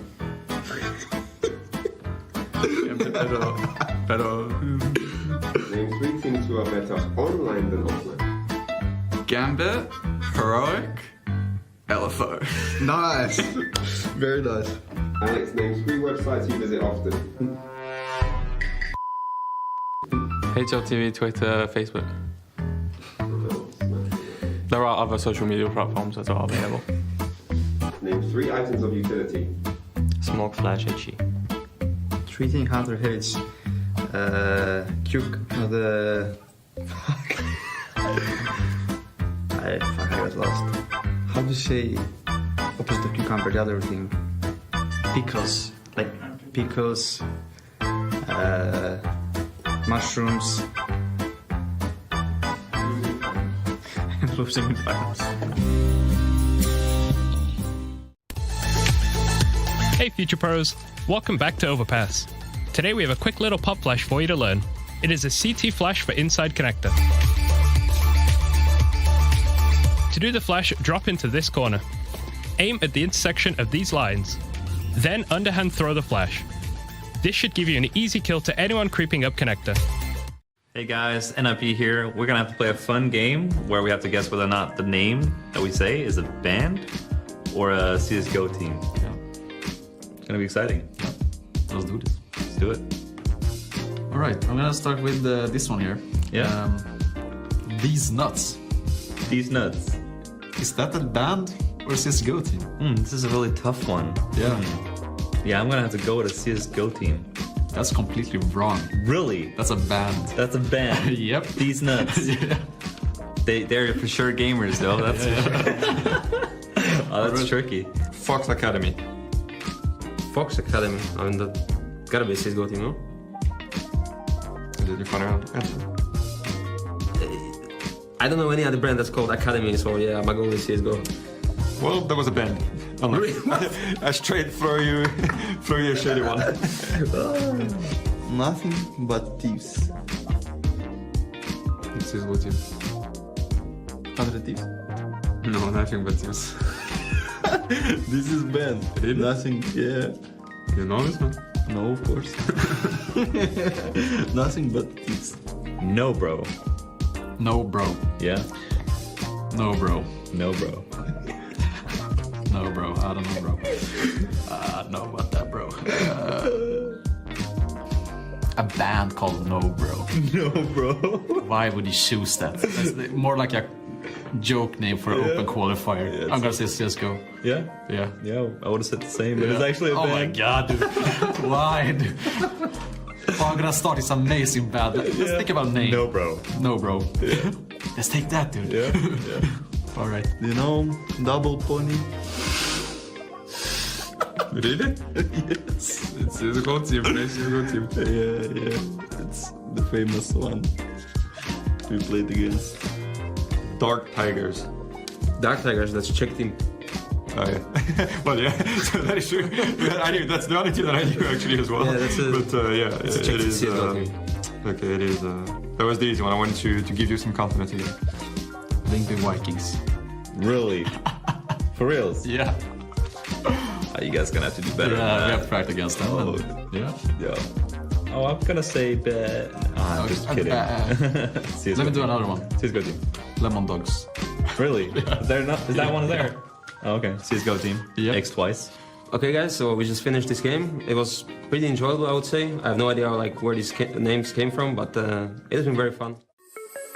Hello and welcome back, and I'm going to go over the key tendencies and strategies that can be found when preparing against FaZe's Overpass. Starting off on the T side, we first want to look at the key positions and who plays them. We should be looking out for Ross to be the outside B player, Rain to be holding inside a connector, and Twist as the A playground player. Now the first thing to watch out for is Brokey's Molotov or Smoke inside a connector, and that's because it signals a B-sided default. Rain never throws a Molotov or Smoke in this way when he's defaulting connector, so just this detail alone will let the CTs know if FaZe are focused more on B. The second thing to watch out for also in the connector is whenever this flash is thrown. Now this flash signals a more A-sided default where Kerrigan is also in connector and FaZe as a whole are focused more on getting control towards the A side of the map. Now over on the CT side, we also want to know the basic positions of players on the map. We should be looking out for Rain as the A rifler, Brokey as the A opper, Kerrigan and Twist as the B players, and lastly Robs as the B rotator. The last thing to look out for is this close monster setup at B. Kerrigan and Twist like to play this setup quite often where one player is playing anti-flash and the second is taking contact. Being able to break this setup will be the key to hitting B. That's going to wrap it up. Look out for these tendencies the next time FaZe play on Overpass. What up, future pros? I have a nifty fast A smoke I saw Apex throw to help you on your pistol A rushes. You throw this smoke from the T spawn and it will block off the left side of the A side, allowing your teammates to run up short with a bit of smoke coverage. To throw the smoke, first shoot out the glass above. Really, this is the only one you need to break. But shoot them all anyway. Then get yourself stuck into this invisible corner next to this beam. Aim between these two dots as shown and jump out the smoke. This smoke will soar through the sky and land perfectly to block off the vision of short from the bomb site nice and early. As long as your teammates take out anyone playing close, you will have a decent standing to win the round. Good luck and rush A. Required to extend the series as EG took our first map on Inferno. Why did I confuse myself? Jason, you could hear my brain stop working in live time. I was excited. I was just, after like 2 seconds of silence, I was really excited to see what map came out of your mouth. I was pumped. On cash. Yes, Vertigo is going to be going live. EG with that one map lead, trying to be the first North American team in this group to take a series victory. Complexity going to try and extend that. They'll be starting on the T side of Vertigo by virtue of their own map pick. And look, the Des just kind of laid it out perfectly. Like, EG didn't do anything crazy. They just kind of styled on it. They just played good Counter-Strike and individually just established a bit of dominance. Mid-push, 4 players. Rush. Passive at the A bomb site. And Evil Geniuses, they aren't going to stop. They're going to keep going forward. Breeze, Stewie, and Automatic all silent down the ladder. Complexity has no idea what's happening just yet. About to get completely surrounded out. No, but this is interesting. This is a fake. Oh, they have nades out. Oh, they have nades out. Oh dear. Oh dear. Breeze missing some sitters. Missing maybe too many. He does get taken down. He'll be frustrated. The rest need to swing and grab that. Yeah, the other 3 players are all the way over at the A bomb site. So a retake scenario. It's actually not the worst thing in the world, despite the fact that EG kind of countered this sort of a fake that was going to come out. It's not the worst thing for Complexity that they have a bomb site in a 3-on-4. Shots from Rush not landing either. So the flank was there, but as you said, it was a fake. They get back over to B. Grim's going to hold with Fang. Oh, Complexity's in awful positions. Yeah, they're coming up from the stairs. It's like a retake server where it just thinks you're going to flank all the time. Well, they need a retake now, and they're getting kills at least. Finally, Circuit's on the board. They know Junior's outscored the quad on the catwalk position. He's down. Stewie is going to try and spring back to him, and he absolutely nails it. Stewie makes the round work, but just barely. They actually did that pretty well, Complexity. I thought they were in really rough positions where they hadn't really established safety towards spawn, towards the boost boxes, and they were getting pinched, essentially. Rush and CT spawn, 3 players coming up the stairs. That could have been way dicier. Good shots from Junior over towards quad to make this very doable for Complexity, but better shots from Stewie, who picked up the kill on the way in. Little one tap here. Nice peek from Junior, and Stewie's going to be celebrating.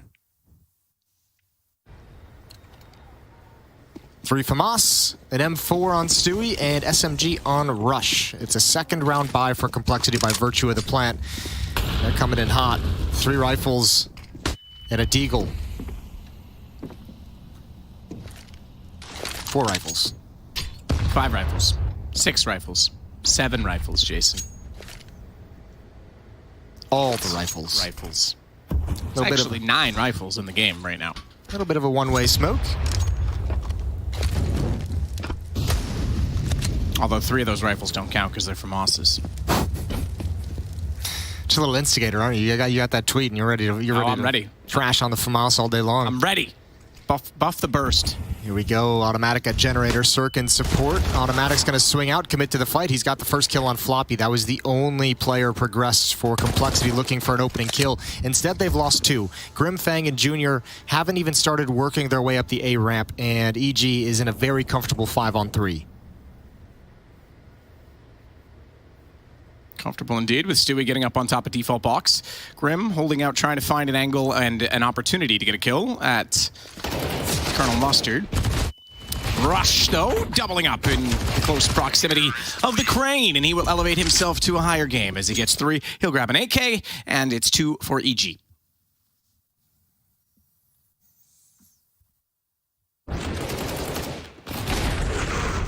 Yeah, nothing really to say. Nothing crazy. Fine work with the SMG from Rush. Triple kill, a lot of bonus money. AK-47 picked up. He's rich. $3,800 in the bank. And back to pistols for Complexity. No armor, no utility. It's Deagles and a Tech 9. Better hit some stunners.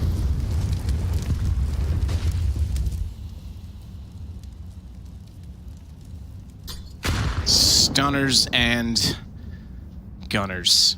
Grim, automatic waiting this one with Cirque directly below him. Has a chance to make a double FAMAS play work. The boost, they knew about it, doesn't even matter. Automatic gets the kill, drops down. A job well done, you could say. Oh! Floppy. There's the stunner. That's stunning indeed, yeah, absolutely. Unfortunately, it just doesn't provide much of an opening for them to exploit. Still a nice shot. Stewie, smoke down. Ooh. Oh, Lord. Okay. That's an unarmored opponent flying through that smoke. All of a sudden, this gets a little bit interesting. Maybe not yet too confident with this being able to be converted into a victory, but the economic damage is quite nice. Automatic taking some damage. Molotov to make him uncomfortable. He's going to have to reload. 4 HP inside the bomb site. He's committed. Any stray bullet would take him down. 42 seconds remaining in the round, and Junior's going to investigate with his deagle. Good shot from Cirque. Rush is brought low. I think Fang actually spammed that one. If he could just find, if he could clean up any of these kills, that'd be, this could still get interesting. This is still in the realm of possibility. Fang looking for an angle as he goes back and forth. You're absolutely right. This is definitely possible. You talked about exploiting and the lack of on the first kill. Well, Fang now with the bomb in his hands. Unfortunately, no armor, but the M4 at very low HP. Possibility even to fire toward drywall. He's going to try and bait this out. 9 seconds. Gets information for 1. Takes the kill, but there's Cirque to swing. And that was the player with the high HP and the high grounds. 3-0 EG. Yeah, but they take not only three players out and force rebuys out of 3. There's no M4s or AK salvage for EG. It's the 2 FAMAS that get brought into the next round. So they've taken away the valuable weaponry also. Not a bad round, all things said. 3-0. Really need to... Complexity really need to win this first gun round to kind of take advantage of what they've provided. Utility out.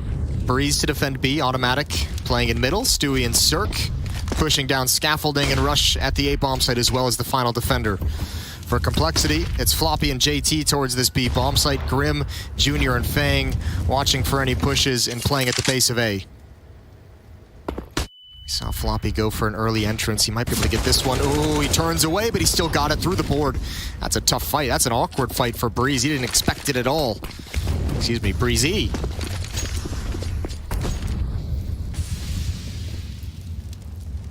However, because of this deep angle with the op on Cirque's hand, Stewie has no problem rotating away, trusting. Oh dear, that's a missed opportunity. That would have been a great shot to hit. Fang having some nice shots in this game so far. He's going to pick up the pace. Good nade. Down goes Floppy. He's going to double that up. Stewie finds JT as well. Rush will burn. Rather, excuse me. Before he does so, before he burns alive, he takes out Junior. So that's a decent situation. It leaves Automatic with something to work with in a 1-on-2 bomb planted. And Automatic going to bypass the bomb, looking for players. Instead sees just the hair atop the head. Sorry to not include you, Jason. As Automatic gets closer, the nade as well. To be fair, Jason, I've avoided hair jokes because I'm scared Will Smith will come slap me as Fang takes down Automatic. It's 3 for EG and now 1 for Complexity. Yes, indeed. 1-3. Nice round from Complexity. The opening kill from Floppy. This was nice. And I mean, this is now twice in the first 4 rounds of the game that we've seen Floppy attempted to get activated with this, with the rifle over at the B bomb site to find an entry there. That time it's successful. Fang as well. Missed shot from Cirque is a bit brutal. He had a great position to get some deep information and call for rotations earlier, but he needed that first kill so that he could actually get away and mount a strong defense. And I mentioned that Complexity needed to win that run if they wanted to take advantage of the fact that they damaged the economy of EG heavily in the previous. Look what they have now. FAMAS, SMG, 2 Deagles, 1 AWP, weaponry, and money on EG is suspect.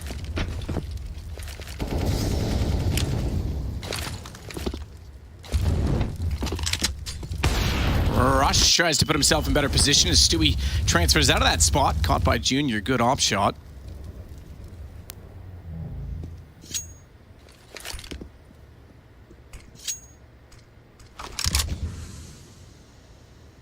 Automatic down the ladder. Ooh, oh, he had it so right and got it so wrong. Floppy gets the kill instead, only tagged down to 59. They'll force the CTs from the site, scurrying as they are. Try and get Cirque in position to spam the bomb plant, but can't do it. He takes damage from Flames and goes to 60. Yep. And I think they're out of this one. Oh yeah, time to bail out. You want that AWP into the next round. That can still do work. That can still salvage the situation. So, especially the Deagle with armor, the SMG with armor as well. You got some tools to work with in the next round. Either way, two good gun rounds put together consecutively for Complexity. We're on Inferno. Their T side we mentioned was falling a little bit flat. Didn't look great. This one here, they're finding some openings. Good entry provided by Junior with the AWP. He's in at 4 kills in the game. So is Floppy. It's Fang with 5 in the early going in the first 5 rounds of the map. Stewie as well at 5 kills, and Automatic and Rush tied with 4. Bomb's gonna go off, and Complexity have a second.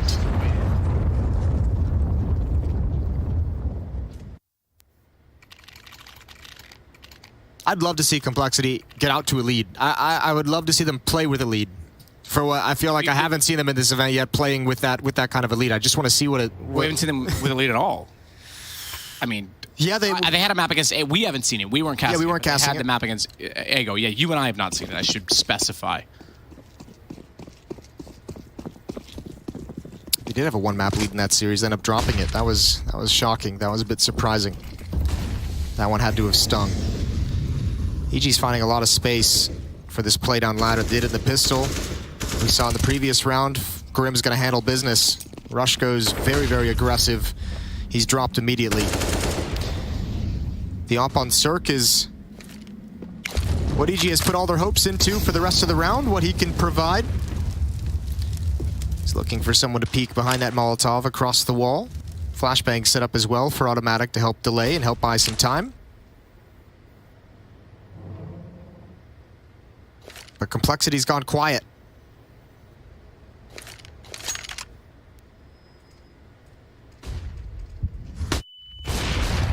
Shot from Cirque is successful. Fang drops. Breezy gonna try and move his way up with the Deagle. Thought he might have a chance against Grim, but he double checks the position and down he goes. You're right. They definitely have gone quiet on the EG side, and now we're looking for a tie game at 3-3 and the AWP to be saved for Cirque. Yep, once again, which is just fine. It's absolutely perfect. So, All tied up now. Complexity looking pretty confident. Pretty comfortable so far in the map. You like to see that. What's the decider? Nuke, I believe it was? Nuke indeed, yeah. Yeah, that is the middleman of this series. That'd be crazy if we could get there. Still a long way to go.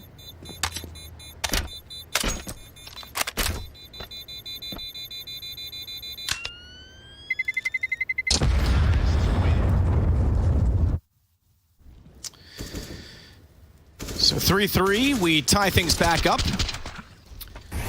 The ladder room's been a point of contention so far, as it seems EG likes to use it to their advantage. We don't see too many CT teams trying to go down there and behind. I wonder how much they're actually going to keep that up when we get to the rounds where they'll have full buys. If they're going to try and do it with like an M4 dropping down instead of what we've seen the pistol. We saw the SMG. We saw a Deagle in one round as well. I think, you know, there's not enough lore in Counter-Strike. I think it's lore. Yeah, so you remember the old layout up here, right? I'm guessing that it's insurance fraud. Okay. He's hiring the terrorists to plant the bomb because you remember it used to be a very different layout up here. You used to be able to go right down to that ladder at the start. That was the classic vertigo. I'm guessing that the building owner or whatever didn't like the design, but it was too expensive to redo it, so he hires them to plant a C4, blow up everything up there, get the insurance money, and then redesign it. Okay. That's Counter-Strike lore. Circus missed that same shot twice. He's missed that same shot twice. He's not comfortable with it at the moment. It's not feeling good for him, and that's dangerous if your opera is not feeling that peak down the A ramp. Such a powerful position for an opera to be in. And this is like the insurance adjuster security team. They're like, whoa, that's enough of that. We're here to protect it now. I have always, my idea of lore for this map is that it's just the prequel to Die Hard. Stewie is got a little bit of a headshot angle and is going to back away. The defense is shuffling around, moving around. Rush and Stewie going to double up with automatic on this flank. That's a good kill. That's an important kill to get because now they can be activated. Now the flank can be impactful, and Complexity is stopped cold. They don't know whether to go forward or look behind. Another kill from Stewie in the back. Floppy does not get the bomb planted, doesn't stick it, and Stewie's got another. What a good save from EG. Stewie just has so much space over there. Back and forth he goes and wins out the round. So we still won't get that Complexity lead that you wanted, Jason. We'll get a timeout instead, though. Yeah, it happened on Inferno as well. They tied it up, and then EG just shot back out to a lead. Here again, tied up at 3-3, and EG just keeps that lead just barely. One thing as well, if you go back to Inferno, you know, we've talked about it, the desk talked about it, nothing crazy tactically for EG, but they did win that opening kill exchange between the two teams. They had 10 opening kills on the map. Interesting, so... I mean, we saw a couple of rounds where they had lesser weaponry that they were able to make it work. Here we go, Stewie, there's the last kill. We saw Floppy fall.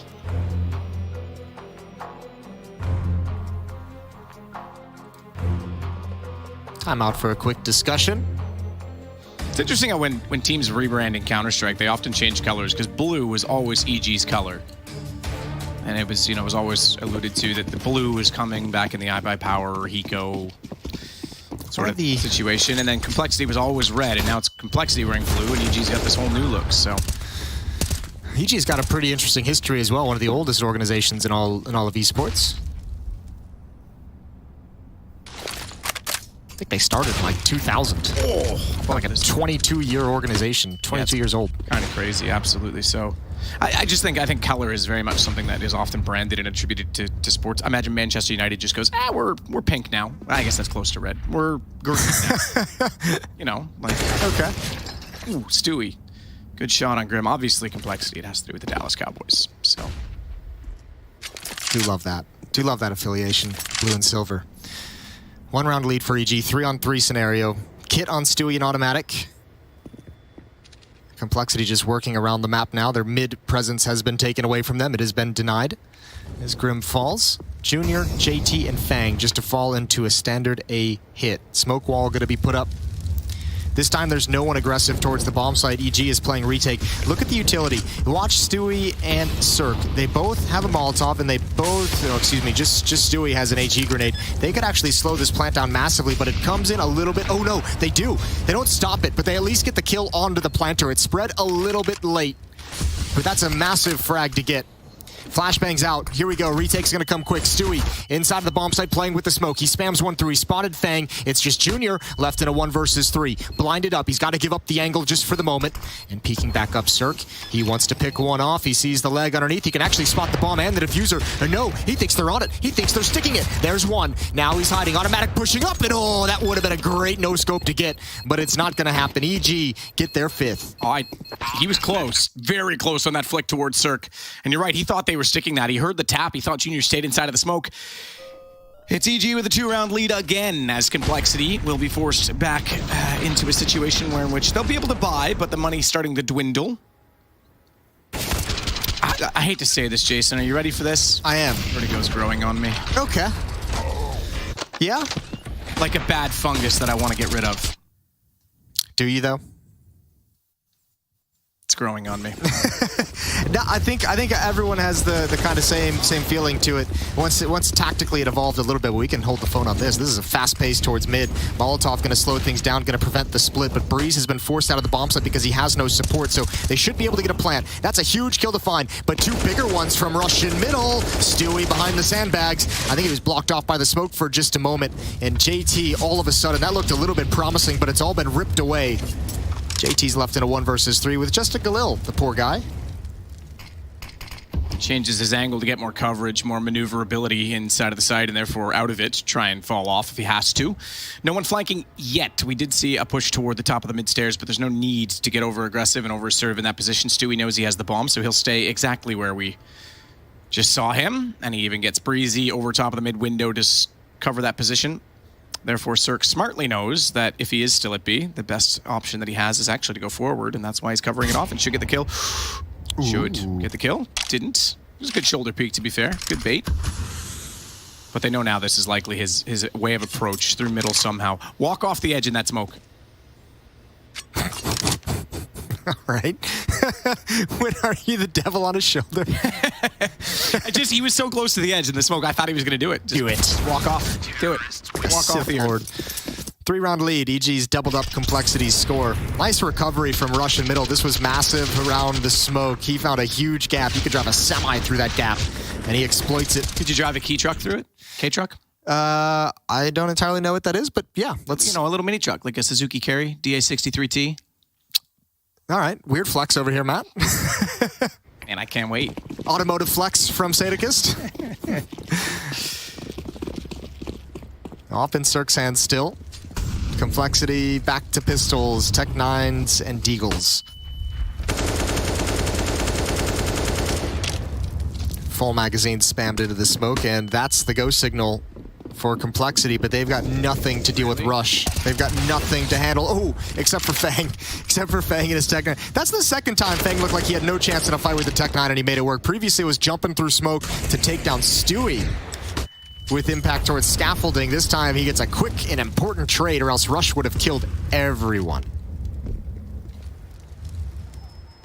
Yeah, you're absolutely right. They had no utility to get him out of that position. Rush could have even been a little more patient potentially, but he went, he saw the opportunity, and he was thirsty. I mean, fair enough. That was very easily 2 kills. Fang just hits an absolutely great shot. Sometimes it's hard to hold back when the dinner bell rings and you can smell those eco frags. It's difficult. What's with you and Pavlov's dogs lately?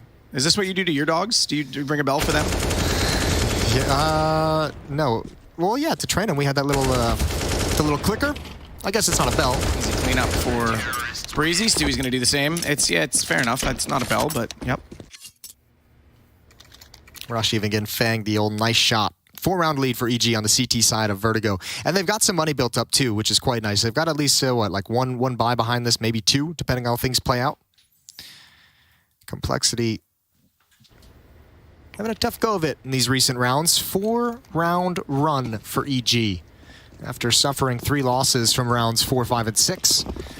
They're back in control. Final third of the opening half.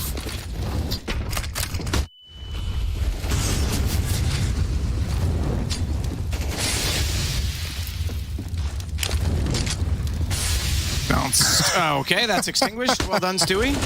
You've confirmed there's a smoke there, Stu, if anything.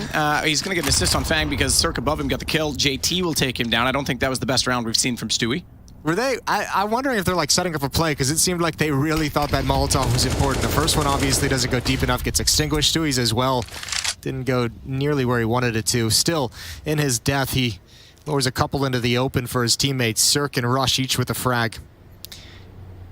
Breezy is going to play back behind steel beams at quad. He's got Automatic in support, who's also got to keep his eyes towards middle. Nobody has rotated off of the A bomb site yet. Cirque and Rush are firmly planted there, so it's just these two defenders. Good shot. These one defenders. He's one. Pluralizing literally the definition of non-plural. You like that? I did, yeah. Make it up at style points. American English, as always. Just do their own way. Breezy will take down Floppy. Grim, though, sneaking in. Double potential, and he controls the AK with perfection. Cirque's going to go through the flames. They've heard the tags, though. They know he's there. Baiting out the shots. Couldn't quite get it off in the second attempt, and Grim gets that kill as well. Yeah, great round from Grim. That's huge. Even the lovely little Molotov as he's coming in and getting into a corner of safety there to make things difficult and harass Cirque on the rotation over. This round was building. You could see this on the minimap that EG wasn't really giving a whole lot of consideration to mid. So you saw the danger kind of coming in, and it's nice that Grim is able to kind of show off what was so dangerous about that kind of a setup. Just mid wide open for the taking. When Automatic goes down, I don't think Rush even kind of considered mid as an option. Automatic boosted up early.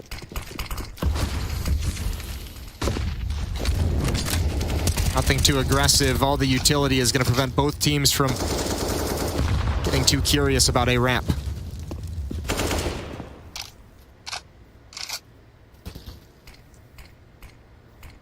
Stewie smoke just gets utilized. Only two left. One on Automatic, one on Rush. There we go, Cirque. Yep. That'll do. What's another one? It's such a nice angle, even though it's predictably like on the corner. There's close over the sandbags, there's back where he was, there's above. You've got to peek so many different spots. And the EWP just staring down. He can't get a second one, but Stewie and Automatic finding kills in the intern. Just Fang and Floppy. Floppy Fang. Molotov to bounce over. That'll force Rush back a little further. He'll spray the smoke to make sure he doesn't tuck into the corner, and he tries to advance the lane as Floppy, meanwhile, attacks with good intentions to the site. They need to be aware, however, that there is a flank coming in from behind. Fang's going to find Rush. Timing on that flank, though, still a bit... he's a bit closer than I thought he was, actually. I thought Breezy was still out behind the lobby, so he's already crossed the bridge. He's gotten to the bottom of the ramp. Doesn't need to overplay it, but now he's got confirmation they are still attacking. He should start to try and open this up from below. Both up on the site as well. Automatic. Sees one. Needs to keep the aggro close. They know where he is. Floppy's going to swing this out. Flash out, avoids. Again, Breezy is still closing in from behind. How confident is he that the aggro is going to be pulled away? It doesn't matter, because when he looks, he's got the first one. Now Fang knows he's in trouble, and Automatic goes over the top to take him down. That's a great job from Automatic, mostly just keeping those players frozen inside the bomb site. Cirque as well was denying them exit, so they couldn't get any better positions to play that post plant, which just left them so susceptible to the flank from Breeze. Staying alive, delaying, allowing Breeze to have a lot of impact. 8-4, 4-round lead. Plant's going to help Complexity probably get another buy in this round. Fang's already bought up the AK-47. A couple players are going to have to drop down to Galil's, but good stuff from EG. Good opening kill from Cirque as well. An Automatic over the top to finish things off.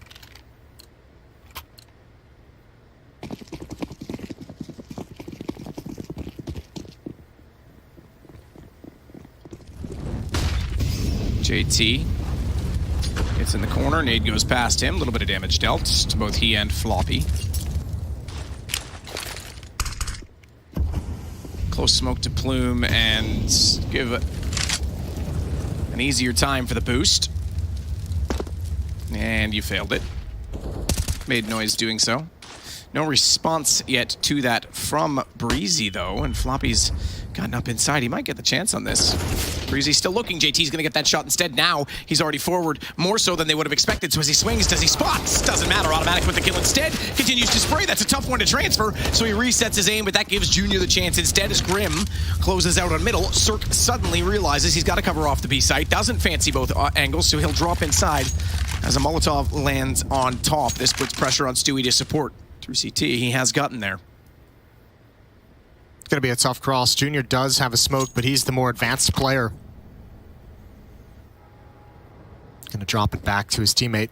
Grim's going to Chuck out the smoke. That should give him some safety. Flashbang as well, just to help Junior pass over into the bomb site. They're going to try and get into a post plant, but if Junior goes down, Grim with such low HP surely has no real chance. One opportunity for Cirque if Junior tries to cross. A little bit of peek on top of the double stack. Ooh, and he tags it. He does hit it. Down to 50 HP. But Grim's getting close to Generator, and Cirque's going to be the one leading the way through. The tip of the spear. Stewie, 1 versus 2, and Grim swings all the way around. He couldn't react fast enough. Another good impact round from Grim. Stewie just saw his legs sprinting through in the last second, but couldn't do it. You're right. Cirque caught out the second he arrived. So complexity up to 5 as we hit round 14. That's such a tough shot, the third one, especially from Automatic. He's already struggling to land the second. Yeah, just ducks down, like you said, just to reset really quick and go for one final fight. He probably could have stayed alive if he wanted to, but again, that's one of those situations where it's really, really hard to stop yourself from going for that third fight after you spray down 2. 5th round for complexity on their T side, and they've taken the money away from EG. Just USPs across the board, except for Stewie. Still going to be slow and quiet and measured.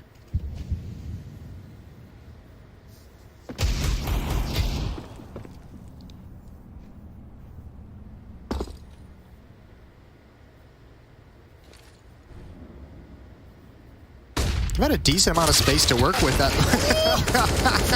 There was no way. That was such a far range. What was he thinking? He got so scared. He was so scared by the timing of that. I would bet so much money that he jumped out of his chair. So complexity looking at round 6. There's no way you would ever expect someone to just kind of be walking up around Jet at that time, like 1 minute and 15 seconds on the clock. Oh, Lord. Oh, nice shot. Stewie gone. That's absolutely destroyed me. It did get you good. even range of it. He even looked away, like just so he was like talking to a teammate about like how this setup was gonna work and like, hey, come spot for me, and then oh, I'm dead. It's beautiful. All right, one final round. Again, much like Inferno, EG is going to take the lead into the second half. The question is, by how much?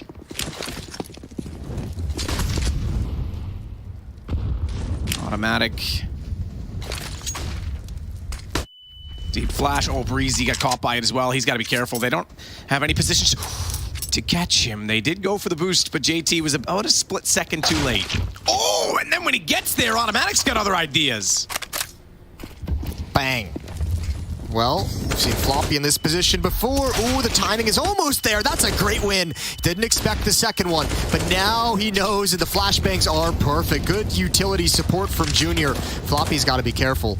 Low HP, 17 health, 3-on-3. It's going to be a post plant. At the moment, they can block them out with Molotovs and smoke, and there is no kit on the EG side. This is going to be tough.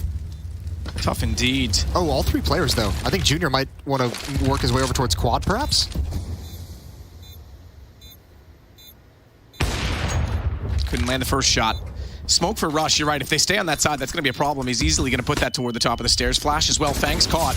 He'll use their smoke, though, defensively, and comes out behind Rush. He is canceled out as immediately Cirque gets that shot. He finds Junior as well through the smoke. Hang on, because now it's the angle for Floppy, who has to hold it. Stewie's got the kill, got the trade. And we're going to have a 9-6 half again. Are we? There's no kit. You're It's going to be close. I don't think he's got it. I don't think he has it either. There is no kit. You're absolutely right. That red bar's getting small. Bang. Oh. Boom's a better word than bang. 8-7. It's going to be a 1-round lead for EG. What a good recovery in the first half from Complexity. We'll see if they can continue it. We'll see if they can extend this series to 3. That'll come after the break.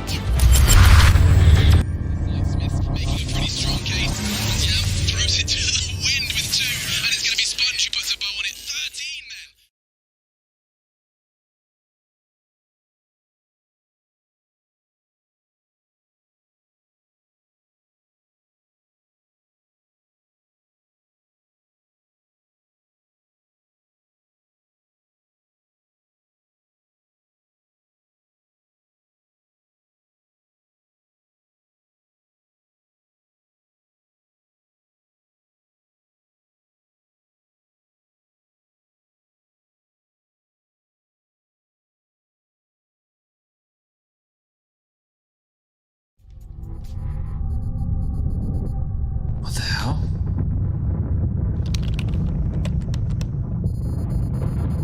Follow the brown bear?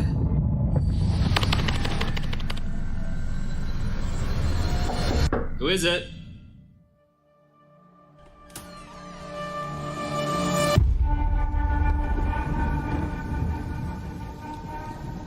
I know you fear this prison. A prison you cannot smell, or taste, or touch. A prison for your mind, for your soul. I want you to break free. And I know you want to. You want to feel the taste of victory on your lips once more. And so, the choice is yours. You take the blue pill, and the story ends. You wake up in your bed, and you're coaching that spawn-based Counter-Strike you've always been dreaming of. Or you take the red pill, and I show you how deep the casting rabbit hole goes. The team you're coaching? Cloud9.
One-round lead, just nursing it at the moment as the first half came to a conclusion. Complexity, 3-round run to close it out. 4 of the last 5 rounds of the half to make this competitive.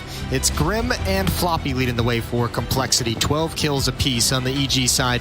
Stewie sitting at 15, automatic. A little bit of distance between them with 11 kills. They're going to switch over to the offensive side and try and close out this series here on Vertigo. Oh, Breezy's in perfect position for this push. Perfect position, but it's Stewie. It's Stewie with the double kill. That's not bad at all. Triple kill, in fact. He's got 3, so he's going to shoot himself up the scoreboard. And look, struggles aside, Stewie, as a player, so dangerous when he starts to feel like he's building momentum on an individual level. That's when he starts to get really creative with the plays that he likes to make. Well, a play made nonetheless, and EG ahead again, 9-7. We still haven't seen Complexity get into the lead as you wished for, Jason, but they are keeping this game close. The problem now, momentum shifting again in favor of the Geniuses. I can't believe Stewie got both those kills. And the hat trick of frags. Flurry of frags? Flurry of frags. That's a tough one, because, you know, with the tongue twister, you could, you know, Freudian... You could botch that in a way. Yeah, not ideally. Living life on the edge of a 54-foot skyscraper. 51. Whatever. Although you might be right, because there's a couple levels up above them that aren't being built too, so... I could not believe the argument and conversation that was happening on Twitter when we got done. Everyone discussing how large the floors are, how many meters is each floor. Yes. It's just, it's a building for giants. Yeah. Maybe Counter-Strike players are like Spartans in Halo. They're huge. Oh, okay. Yeah, someone's been playing some Halo lately. I figure if I play enough Halo, I can turn into Master Chief. That's my logic. Well, you just said they're huge, and you're pretty short, so... True. That's never... The suit might work for you, though. Yeah, suit... Maybe we just put some, like, some lifts in the shoes. Automatic cleaning out the rounds. Not really much to report. Not really any damage dealt, even. Aside from Stewie, and now it's EG with the second round of the half as well. 10-7.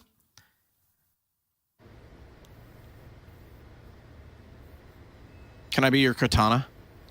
No. I just want to live inside of you, Jason. Not even touching that one. 10-7, 3-round lead for EG. It's going to be M4s on the defensive side. Mac 10 on automatic. Galil on rush. Here comes Breezy. Flashbang in. Oh, that return spam is painful. Floppy didn't like any of that. He hates what he discovered on the other side. Fang not going to connect with anything through yellow.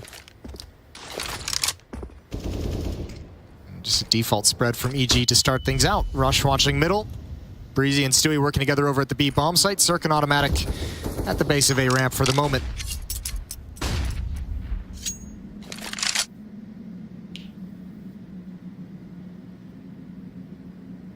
Mac 10 and the AK to cover off that position.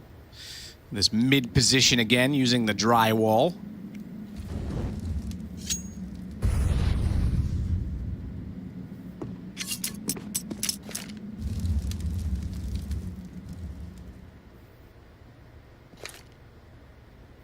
Junior getting a little bit more aggressive, perhaps even slightly impatient, wondering what's going on. There's been absolutely no play on the map, and we're 48 seconds remaining. Not common for Vertigo. I'm wondering what that skylight's going to do on a skyscraper, you know? Why not just put some angled windows in? You've got so much sun up there already, but nonetheless, it works for the nades. The kill's coming in both directions, but only one so far for Stewie means that Complexity do have the advantage by 1 as JT plays the edge of the smoke and gets some support as Junior wants to slide out. He'll get Rush, even though JT's down, but that means he's got to back off of it, and they will together in tandem, knowing that Grim has come there as well. Watch the HP on Floppy. That could be a problem when the nades land. Oh, Stewie's feeling so confident. He's going for every single fight without even second-guessing. Cirque will have no idea there's a second player. Ooh, bomb out. If he'd had rifle, he would have had a chance there as Junior was turning away. 8th round for Complexity. They get on the board quick in round number 3 when the first rifles come out. However, there's going to be another buy coming in for EG. They had kept the Mac 10. They had kept the Galil. They've got cash in the bank. Good kills from Stewie, just not enough overall. 3 kills in the round total. He's up to 23, leading the server. Next closest on both teams is 13. 10 frags ahead of everyone.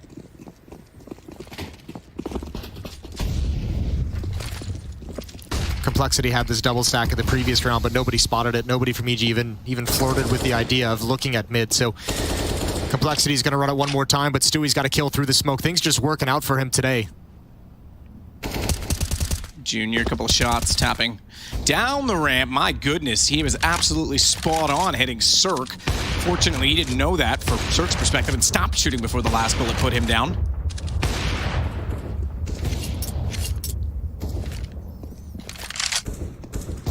Trade the nades.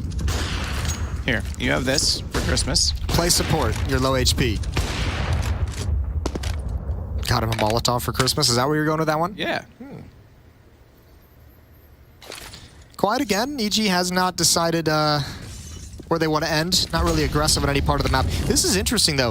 A 4-on-5. Everyone from Complexity has rotated over to the A bomb site, and EG, I don't know. I don't think there was any kind of indication, but they just have like a straight blind read that's going to work out perfectly. They're going to find an empty B bomb site, and there's nobody home. So Complexity's just going to have to save these weapons. Bit of a gamble stack in a disadvantaged situation, and they'll tuck themselves in tight and wait for the next round.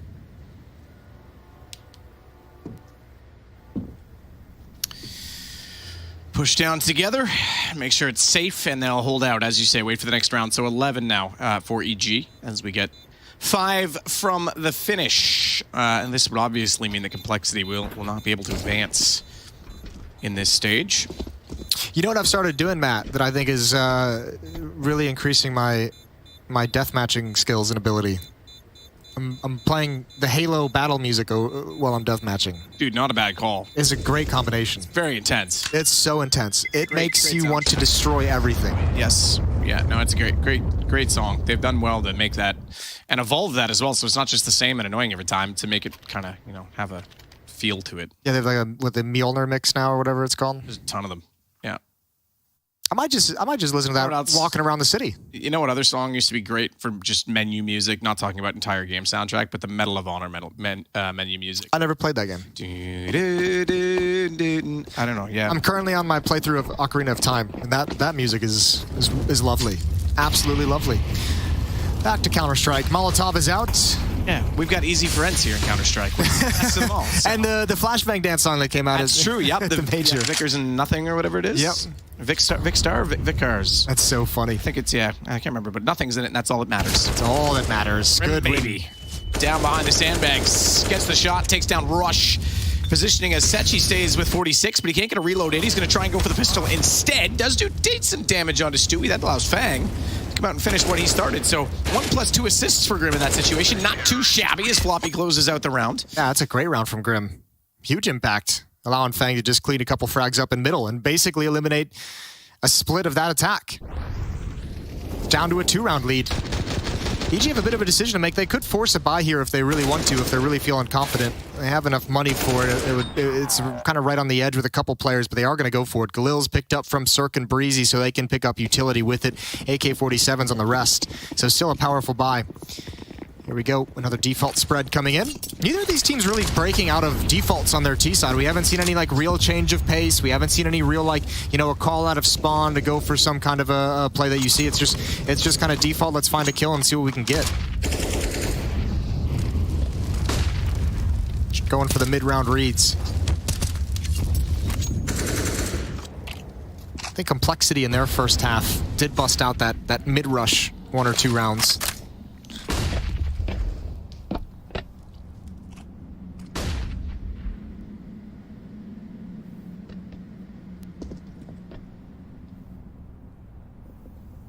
Fang over top of the smoke. That will slowly dissipate, and he will have to back off.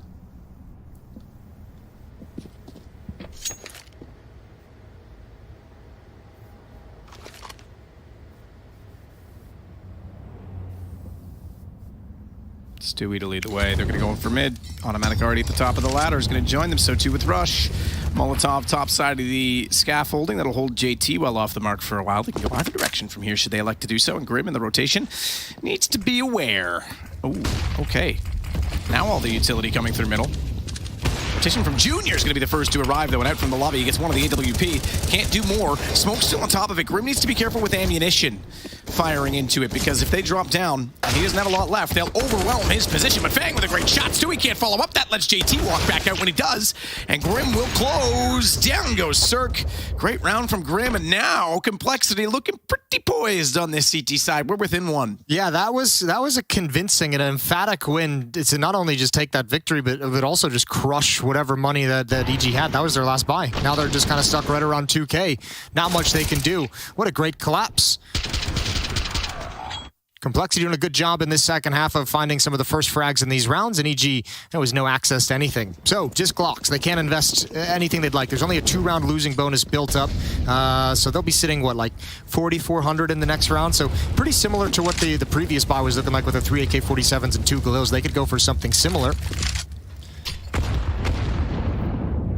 Deep nades don't do a whole lot. They tickle Rush in a bad way.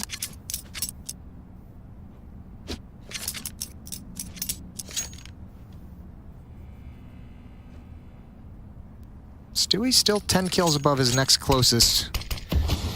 That'd be Grim on Complexity with 16. Stewie's at 26. Former teammates going head-to-head. JT peering down.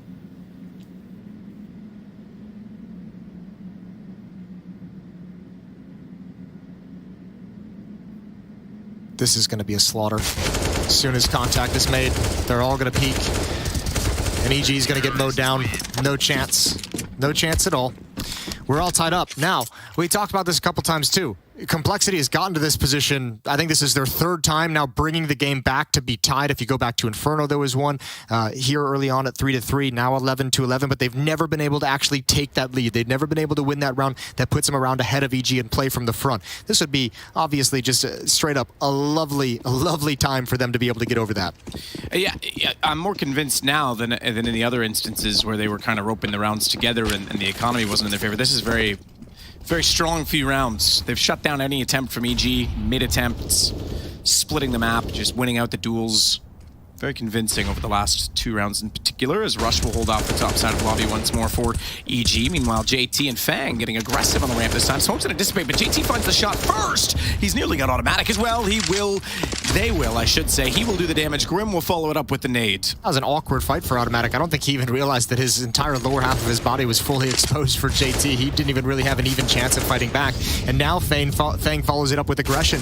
He's pushed down scaffolding. A little bit of a duel between Breezy and Junior. Breezy gets the better of that one, but it's a 3 versus 5. And Breezy needs the kill if he wants to bring his team back within striking distance here in round 23. Good frag on a JT. It's exactly what they need. Headshot given to them as he finds the angle instead, so that's going to give them a chance in this round. They're struggling to pull back the early deficits, so this will give them a bit more to work with 45 seconds, though. And you've got to smoke a flash. All on Cirque, and that's it. Make that just a flash, Jason. Make that nothing at all. He's got one more flash. Okay, he had 2, all right. He had 2. Breezy lurking up. I think this is going to be a contact play, but Junior's in a perfect position to shut it down. That op is the direct counter. Rush blinded.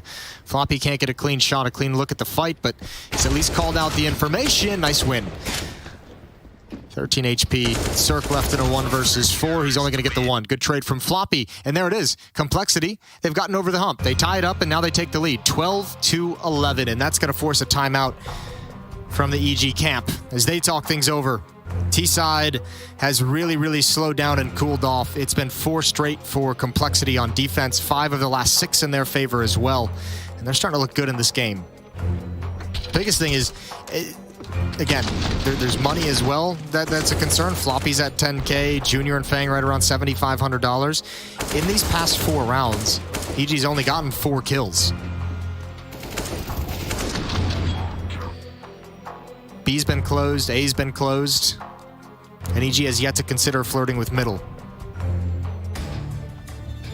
That's not entirely true. They went middle 1 round. They tried to go over the top, and it was when Grim shut them down. So fair point. It was slow. It wasn't like a super compelling team, but they did try. I'll take the L there. Yeah, that's fine. You should. Take the elevator to Ellsville, Jason.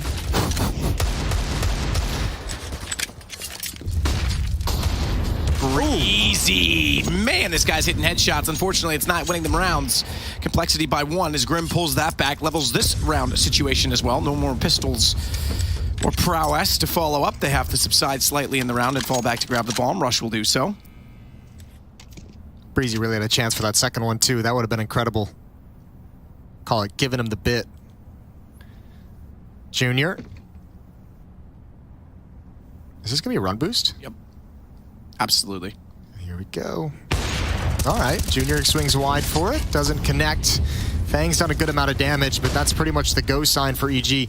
I don't think they realize Stewie's this close. They have nades out Stewie in front of the flashbangs. Had a chance. Had only 1 chance, 1 shot.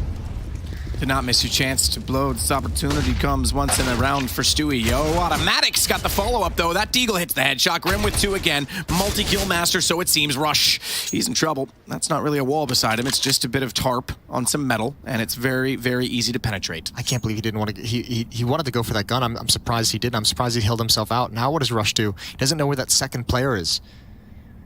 Junior's bend towards the other side of the map. Rush, yeah, he's just going to risk it. I mean, 24 seconds, you can't really walk the whole way, so he's going to get into this bomb site. There's the AK-47.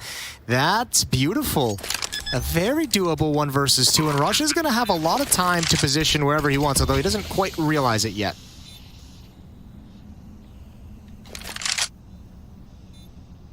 Oh, this is a bit... They're together, right? Grim and Junior? Yes. Are they together? I didn't know that. Congratulations, good for them.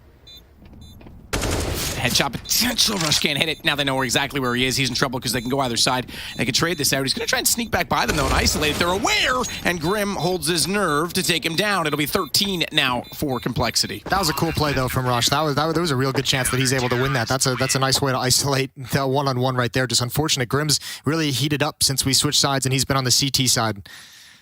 He's been looking good. I think he's up to, what, 22 kills I saw there at the end? Yeah, 22 and 13 on Grim. He's catching up to Stewie, 26 and 14, who's been quiet for these last few rounds. But still, that's a round brought in with just pistols from EG. They almost make work. 2-round lead for Complexity. They need 3 to take us to the final map. That would be Nuke. Yeah, a little bit of frustration. I think Rush is thinking, give me 2 more weeks and I'll hit that shot. Stewie, underneath the stairs.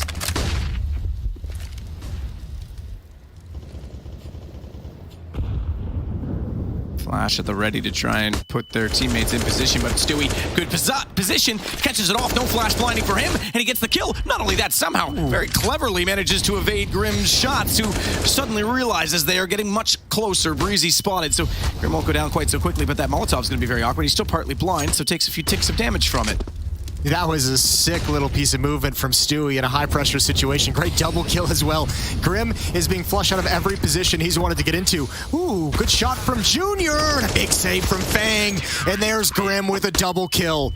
He was under pressure, he was harassed, and he handled it perfectly. And man, that's a brilliant double spray down from Stewie that goes to waste. They can get nothing after that. EG really trying to pile it onto this B bomb site, trying to move forward, and access denied by the Complexity rotations. Yeah, Complexity is looking way more solid now that they're on the CT side. This is, yeah, I don't see EG winning this game or forcing overtime, but Caster Curse and all of that as Rush goes in. That one looked like it should have gone his way. Grimm on the AK manages to somehow win that.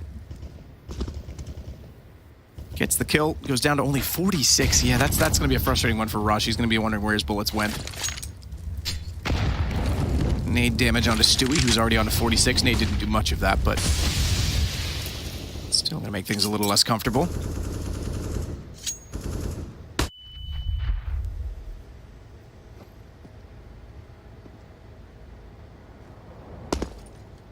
Ooh. Stewie, quiet down. Quad spot for Floppy. Stewie's just going to wait for that position to work in his favor. Breezy setting up the smoke, but Stewie already Molotov'd out of it. Yeah, that's unfortunate. They can't even go for the set play that they wanted to, and Breezy gets removed.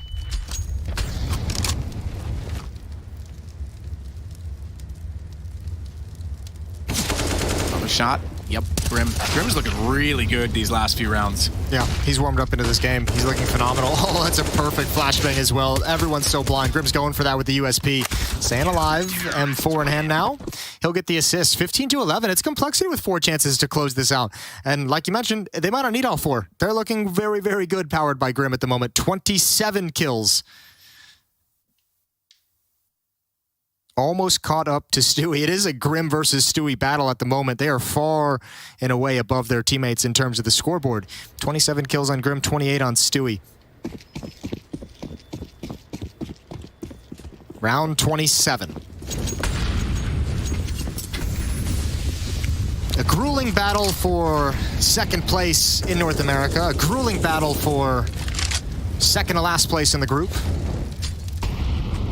It's the state of the world right now, isn't it? Yeah, it really is. It's tough times out here.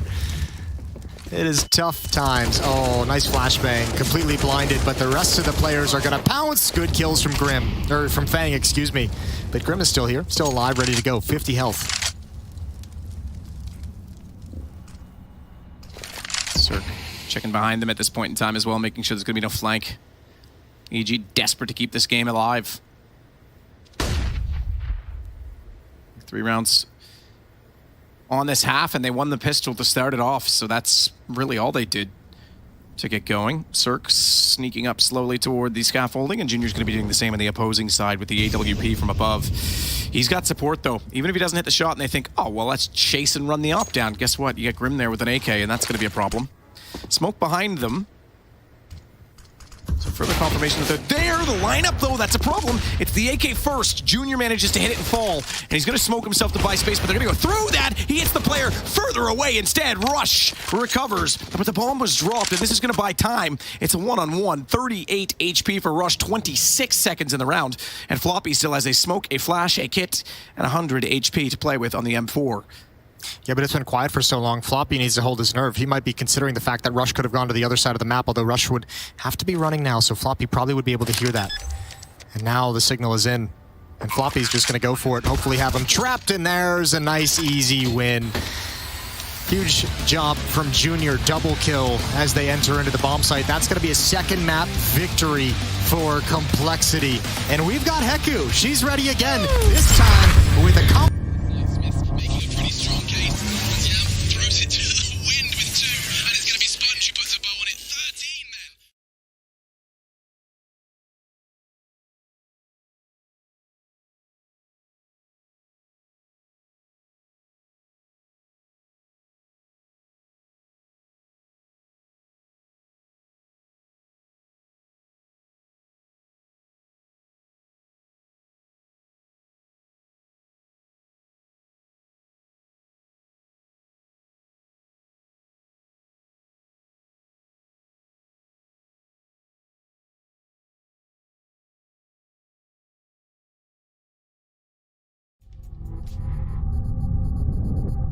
What the hell?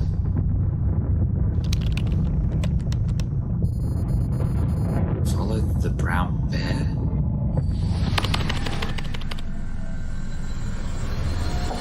Who is it?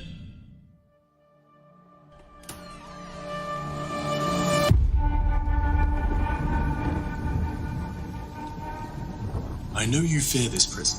A prison you cannot smell, or taste, or touch. A prison for your mind, for your soul. I want you to break free. And I know you want to. You want to feel the taste of victory on your lips once more. And so, the choice is yours. You take the blue pill, and the story ends. You wake up in your bed, and you're coaching that spawn-based Counter-Strike you've always been dreaming of. Or, you take the red pill, and I show you how deep the casting rabbit hole goes. The team you're coaching? Cloud9.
Hey Future Pros! Sometimes in CS you just want to get aggressive and take the fight straight to the enemy. I'll use this mid push from Astralis to demonstrate a reasonably good approach to get up in the faces of your foes on Inferno. It really helps if you're keeping track of the T's economy, as doing this against a fully bought T side will have varying results. This strategy requires 3 Future Pros, 2 HEs and an AWP. Future Pro number 1. You'll be the player who pushes deep into mid. As you make your way to mid, get your HE out and lob it down mid. This makes sure that if anyone does face you, then they will already have taken some damage. Make sure to push along the right side of the wall so you don't get killed by a T holding steps. Tuck yourself into this corner and listen for any noise or calls from your teammates. When Future Pro 3 has made some kind of contact towards T steps, this is your cue to peek out and hopefully get a free kill. After this contact, keep your head on a swivel, as multiple Ts could be about to flood out ult mid or T steps. Future Pro number 2. You will mostly be holding ult mid, but first throw this HE just as Future Pro 1 does.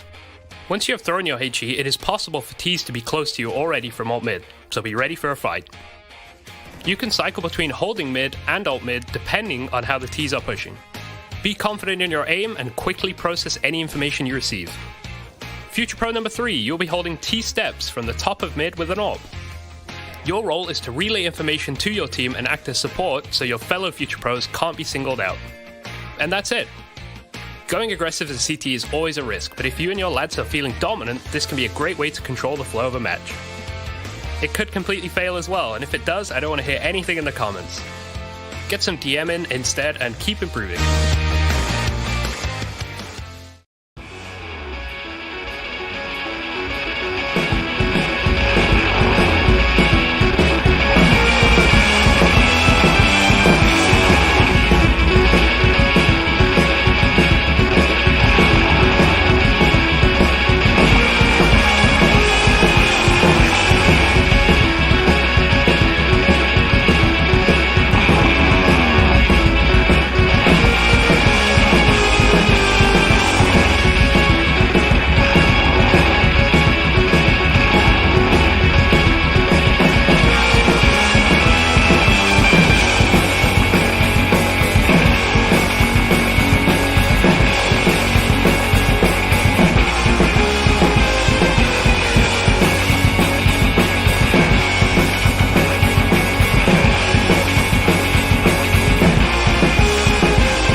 Name 3 CS coaches.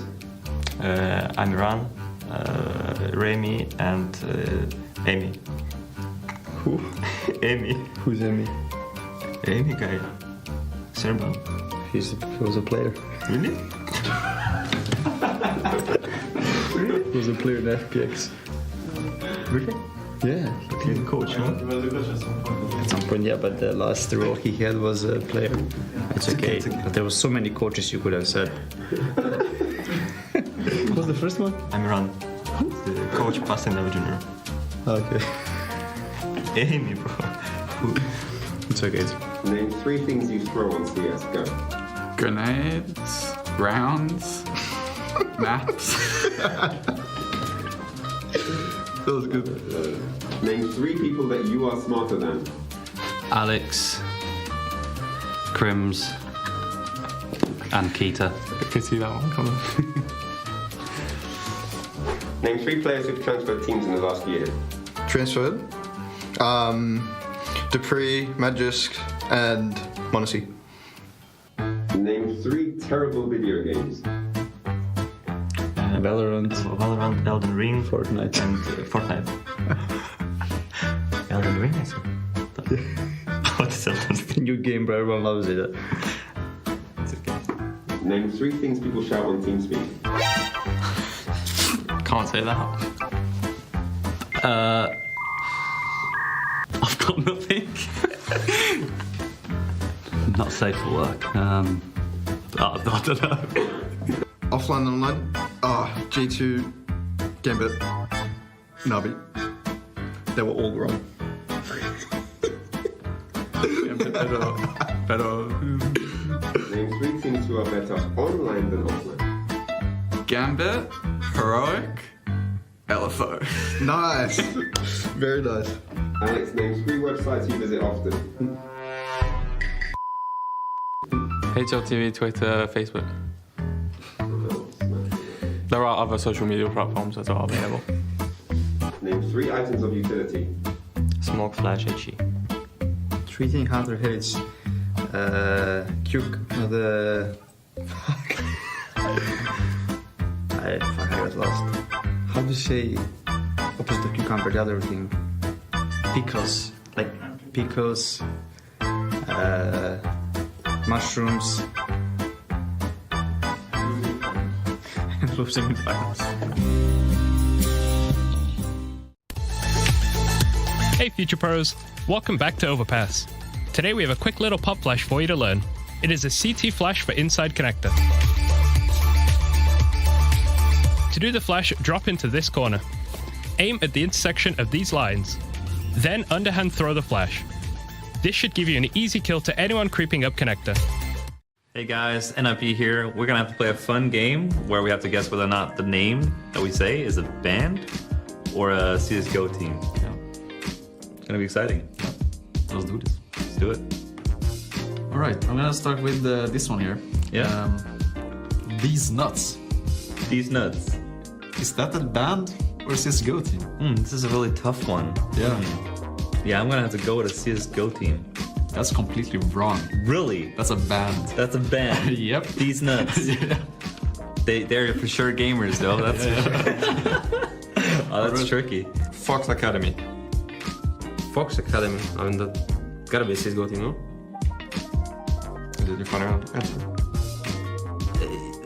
I don't know any other brand that's called Academy, so yeah, I'm gonna go with CSGO. Well, there was a band. I straight throw you a shady one. Nothing but thieves. This is what you... Other thieves? No, nothing but thieves. This is band. Really? Nothing, yeah. You know this one? No, of course. Nothing but thieves. No, bro. No, bro. Yeah. No, bro. No, bro. No, bro. I don't know, bro. Know about that, bro. A band called No, Bro. No, bro. Why would you choose that? That's more like a joke name for an open qualifier. Yeah, I'm gonna say CSGO. Yeah? Yeah. Yeah, I would have said the same, but it's actually a band. Oh my god, dude. Why, dude? Oh, I'm gonna start this amazing band. Let's think about a name. No, bro. No, bro. Yeah. Let's take that, dude. Yeah. Alright. You know, double pony. Really? Yes. It's CSGO team. CSGO team. Yeah. It's the famous one we played against. Dark Tigers. Dark Tigers, that's Czech team. Oh yeah. Well yeah, so that is true. I knew that's the only team that I knew actually as well. Yeah, that's a, but yeah, it's a it is. team. Okay, it is. That was the easy one. I wanted to give you some confidence again. Lincoln Vikings. Really? For reals? Yeah. You guys gonna have to do better. Yeah, we have to practice against them. Oh, yeah. Oh, I'm gonna say bad. I'm just kidding. Let me do another one. CSGO team. Lemon Dogs. Really? Is there not? Is that one there? Oh, okay. CSGO team. Yep. X twice.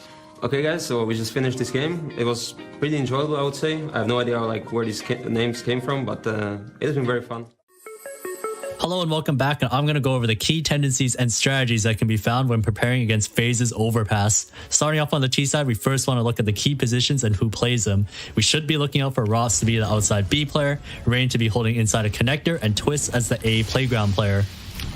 Now the first thing to watch out for is Brokey's Molotov or Smoke inside a connector, and that's because it signals a B-sided default. Rain never throws a Molotov or Smoke in this way when he's defaulting connector, so just this detail alone will let the CTs know if FaZe are focused more on B. The second thing to watch out for also in the connector is whenever this flash is thrown. Now this flash signals a more A-sided default where Kerrigan is also in connector and FaZe as a whole are focused more on getting control towards the A side of the map. Now over on the CT side, we also want to know the basic positions of players on the map. We should be looking out for Rain as the A rifler, Brokey as the A opper, Kerrigan and Twist as the B players, and lastly Robs as the B rotator. The last thing to look out for is this close monster setup at B. Kerrigan and Twist like to play this setup quite often where one player is playing anti-flash and the second is taking contact. Being able to break this setup will be the key to hitting B. That's going to wrap it up. Look out for these tendencies the next time FaZe play on Overpass. What up, future pros? I have a nifty fast A smoke I saw Apex throw to help you on your pistol A rushes. You throw this smoke from the T spawn and it will block off the left side of the A side, allowing your teammates to run up short with a bit of smoke coverage. To throw the smoke, first shoot out the glass above. Really, this is the only one you need to break. But shoot them all anyway. Then get yourself stuck into this invisible corner next to this beam. Aim between these two dots as shown and jump out the smoke. This smoke will soar through the sky and land perfectly to block off the vision of short from the bomb site nice and early. As long as your teammates take out anyone playing close, you will have a decent standing to win the round. Good luck and rush A?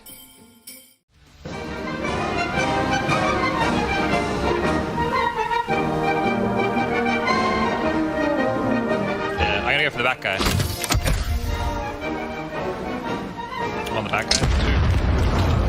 Oh, I didn't heal. I had 2 medis. There's so many little ants down there, actually. Oh, this is gonna be hard.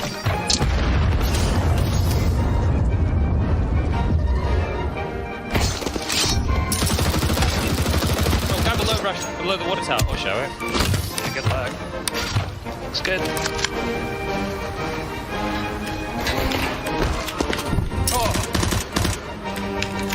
Oh my goodness.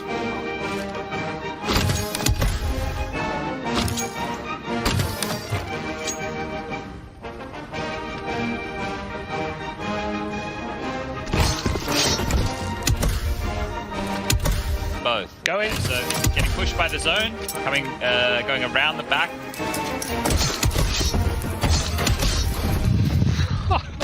Yeah, I caught that on can to count. Yeah. I'm just gonna go here at the red. Special time for the region. We're all excited. Coincidentally, 3 bad teams. Okay.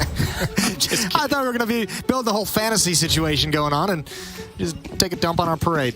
Yeah. Dooley's on Breezy. That's what I do. Dooley's on Breezy. You got to mention it every single time. So he's going to be the first to die in this round. He's getting 2. He's getting at least 2. Well, interestingly enough, he's the only one that's upgraded his pistols at all. And I say pistols for him. Stewie's got pressure on him. He's going to drop down. Door blown open is a bit of a fake. JT's just going to lurk it. Meanwhile, Complexity heading down towards ramp room. Stewie at the off angle. Oh, look in the wrong direction, but Rush has got him covered with 2 quick headshots. Now they're going to get funneled towards Stewie. Now he's got all the information. They never knew he was this close. He's going to have such a sick timing on this flank, and he's calling out the footsteps the whole way. He knows exactly what's happening. Back to Breezy. Back to the Doolies inside of Hut. They're just chilling. This isn't a great position for him. I'm not going to lie. And he gets dropped with 0 kills yet again. Cirque, though, takes out Fang on the run. Heard the bomb being planted, denies it, takes down Grim, and it's all on to JT. He's got to swing this and pull it back in their favor. What a patient play by Cirque. They didn't clear the site fully. He's going to go on to the USP instead. No reason for them to expect a second player there when Breezy was pushed up in towards Hut. They thought it was going to all be clear after that. Ooh, risky jump from Stewie. JT's down to 5 health and obviously no control of the bomb either. 35 seconds on the clock. He better hit 2 1-bullet headshots with that USP. They know his position exactly. 30 seconds now as he starts to move forward and they just double peek him. Good kills from Rush initially on the contact down in the lower bomb site. That was beautiful.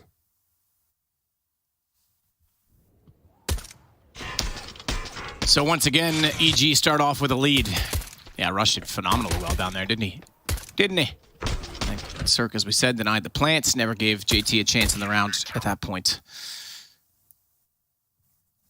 All smiles for All Junior. smiles. Or Rush lead, sorry, Rush. Still going on with that one.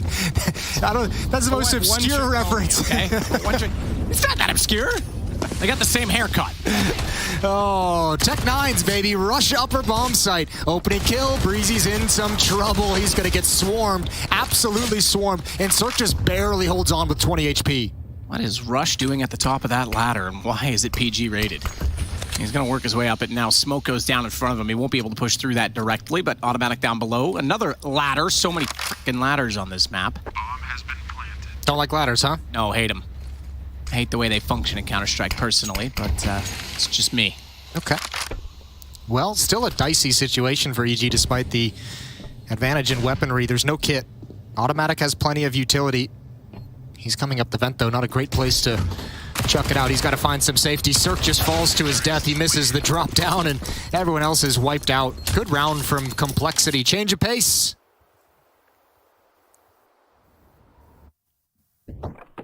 High mobility Tech9s. Yeah, let's see this. Oh. Oh, no. Oh, dear. I think he was trying to swing left through the smoke and just, I think, misjudged how far out he was going. Missed the pallet. I think he was a little bit left of it as well, to be fair. I don't even think he was trying to go for the pallet. I think he was just trying to swing on the, on the ledge to the left. Yeah. Top. Yeah. But the smoke was just a little deeper than he expected. He's got a scout now, though. Gives Complexity back around that's much needed on the T side early. Automatic trying to find the spots and shots outside, but smokes go down. Give us a scout out. A scoot out? There you go. Get the scoot out. All right, JT's got control of the outer warehouse. Automatic hoping someone can just walk into his crosshair.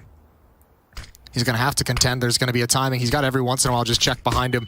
Tough spot to be in to judge where the fight's going to come. Cirque gets brought down, but he's tagged JT to 8. That might actually activate Automatic at some point, who's starting to get frisky, who's starting to investigate, but so is Breezy, and he's dropped as Fang is looking for the door push. Now Automatic's position is known, and what a shot from JT. He's finally cleaned up. This time Cirque will hit the pallet, and he's got another one. 2 on 3. Cirque still low at 34 health, but Grim is the one who's made the big boy play. Ang's low as well, though, and you can already see that flank coming through from Rush if you can find him. If you can cut him off, that could be an interesting kill. The problem is the Junior's next in line. Too close. Doesn't even matter. He's got the headshot onto him. I thought that would be traded. Grim, he did see him now. He did see him now. You're absolutely right. Cirque could have been caught off there, or rather caught him off, but it's bomb to be picked up. Grim doesn't want to give him the angle. Rush is going to go directly onto it. Doesn't even let him get back into the lobby, and that's a huge win from the 5-7 to the AUG. That's a massive, massive round from Rush. What huge impact he's had in the 2 rounds that EG have won. The initial 2 kills on the pistol round and a triple kill here on this one. Good shooting from Cirque as well. I think this one, he even got a tag on another player that was cleaned up by Rush.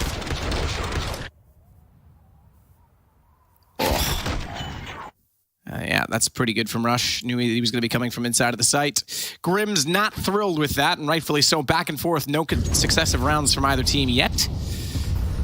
And the momentum in favor back to EG. Smoke wall going to get chucked out on JT's call. Him and Fang working in tandem. Oh, and again, they step in front of the smoke. They want to get that AK-47 into an open duel. It does decent damage, and finally he's cleared out through the smoke. Good find from Floppy. Complexity can stop now. They've got a kill. They can back away, but there is a gap in that smoke. They try and come through. Automatic can only spray down 1. Decent damage onto Fang. Could be cleaned up easily, but EG's got to find a way to get this defense into position. Stewie's down low. Breeze is all the way pushed up in towards T holding. Rush in the upper bomb site.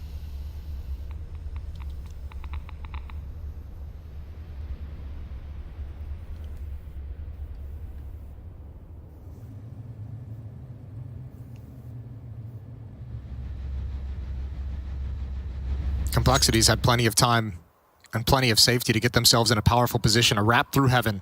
Yeah, this is pretty massive. Rush is certainly aware of the possibility, but it gives him the angles, always looks away from the flash exactly when they peek. In fact, threw him off entirely. Breezy trying to come back inside of the site, does very well with an MP9 on the floor. Jumping down, he'll hear Grim, but a little bit too late. Stewie, I don't even know if he is aware that the bomb is there. Fang has to go over and grab that, does so silently, but when he walks away, Stewie, a little bit late, tried to jump off the ladder and then was confused as to which player he actually heard, having spotted both of them in front. Or assuming that the far player was the one that he'd heard, I should say. Oh, he might have just thought that Fang had already made it into the bomb site as well. You're right there, but he might have thought both of them were actually there behind the safety of the silos. Oh, the jump over. And he spots it right at the end. Well done from Floppy. Good spray from Floppy Grim. making me hard. Shots like that. Couple nice kills from Grim. So, back and forth affair early on. Rounds being exchanged. Rush with that 5-7 is going to be behind the smoke. Oh, is he going to get flashed in? He is going to get flashed in. Here, let's see how this works. Fang, completely blind, but Grim wasn't. Grim had full vision. Flashbang might have just caught the edge. 5-on-4 for Complexity. Another advantage in which they can slow down. So with that kill, they'll back out. They'll leave Fang to watch for any pushes. Floppy, Grim, and Junior going to readjust. And JT's already outside.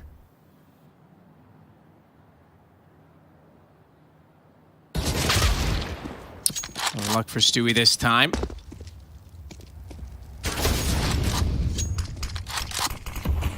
Cirque looking for it. He's got JT through the smoke. He'll take that. Absolutely. Grim's tagged as well. He's putting Floppy on 30. This man just firing away, hitting all of the shots, getting that accuracy. Stewie's going to watch a body go flopping in front of him as Floppy was sideways in the air. But look at Junior. 3 kills for him, down to 3 HP. Looks for a 4th. Goes back out, and Fang, he's got an automatic in the meantime. Oh man, that was such a cool crossfire setup from EG in that upper bomb site. It was just really, really awkward peaks. They did not expect the sequence of peaks that was coming out. A little unfortunate, but good win from Complexity. Yeah, this is wonderful, and this is the only thing that made this round really possible. That kill, but also the follow-up tag through it might have been everything for those Deagles and the 5-7s to clean things up. 3-2. Finally, a team puts 2 together. And Complexity takes the early advantage, early control of the economy here on Nuke. 3rd and deciding map. And the head-to-head NA deciding match. Upper bomb site is open and lost. 5-man stack outside behind the air conditioning unit.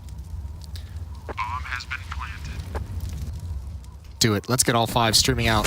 Let's go for it. Jump, try and make yourself a difficult target. Good trade from Automatic. 1-for-1 so far, but now the AKs show their quality. Junior and Fang with 3 kills combined. And a 2-round lead for Complexity.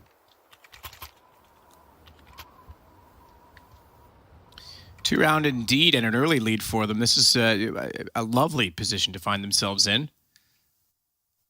3 major winners on the side of EG from a time long, long ago.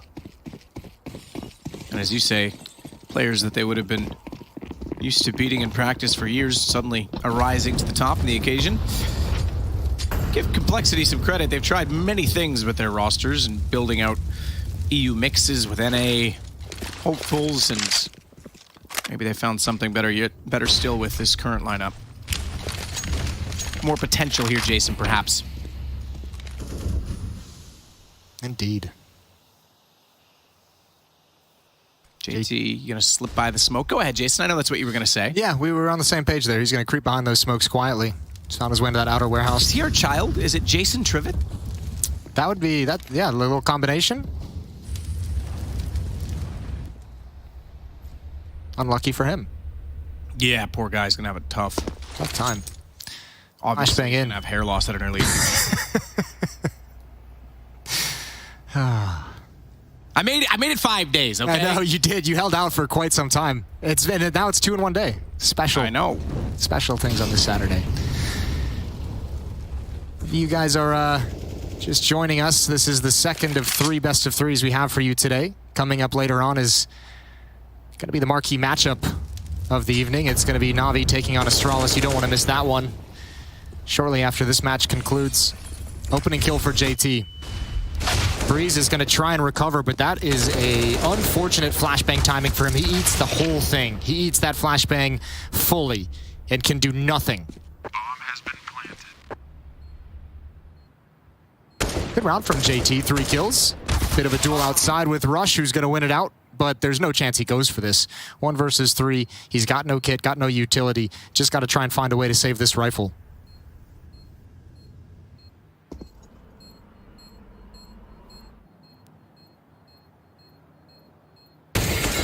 Shot from Fang. Success on a rush. Counts as a wallbang through the window, but straight up just removes him from the round and the map, and making it now 5-2 on the T side for Complexity. So looking pretty solid on this third map after really, I have to say, looking very strong on the CT side of Vertigo. JT with some flair.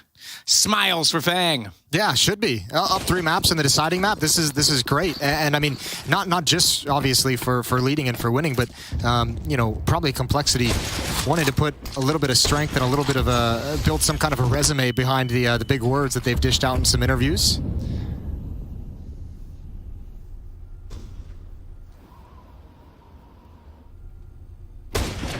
Stewie, no. Okay, did actually tag him up. Got Floppy down to 28. It's a good start, though. 2 tags from the scouts. JT and Floppy close to death.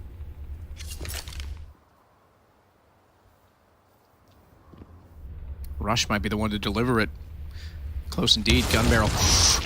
Tantalizing. And in fact, Breezy fired in there. So he's behind the silo and got the second shot toward the doorway. Fang and Grim managed to respond, but Automatic and Rush do the same. It's down to Stewie versus Junior, and Stewie's on a scout.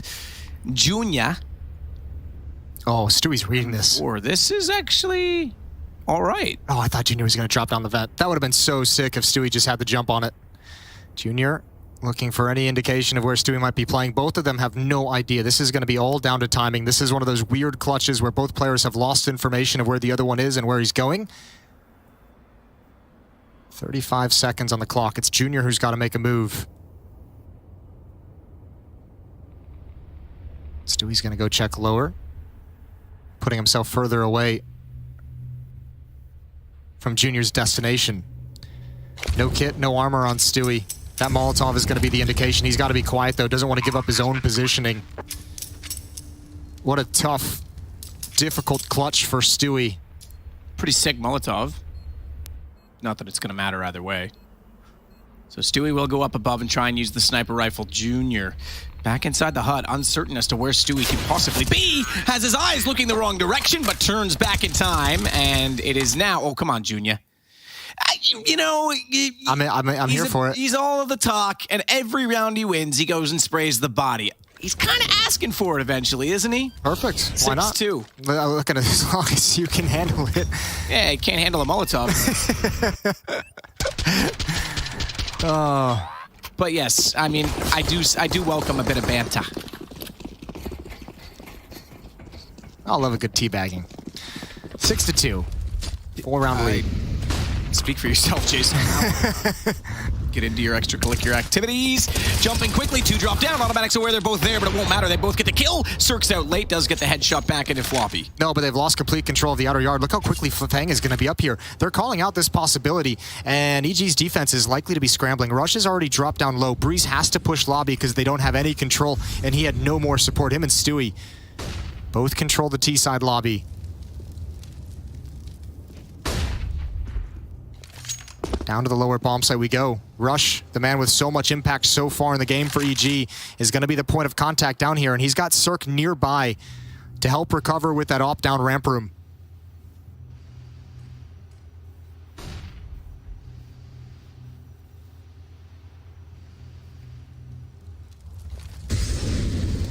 Just hanging out. Rush down below.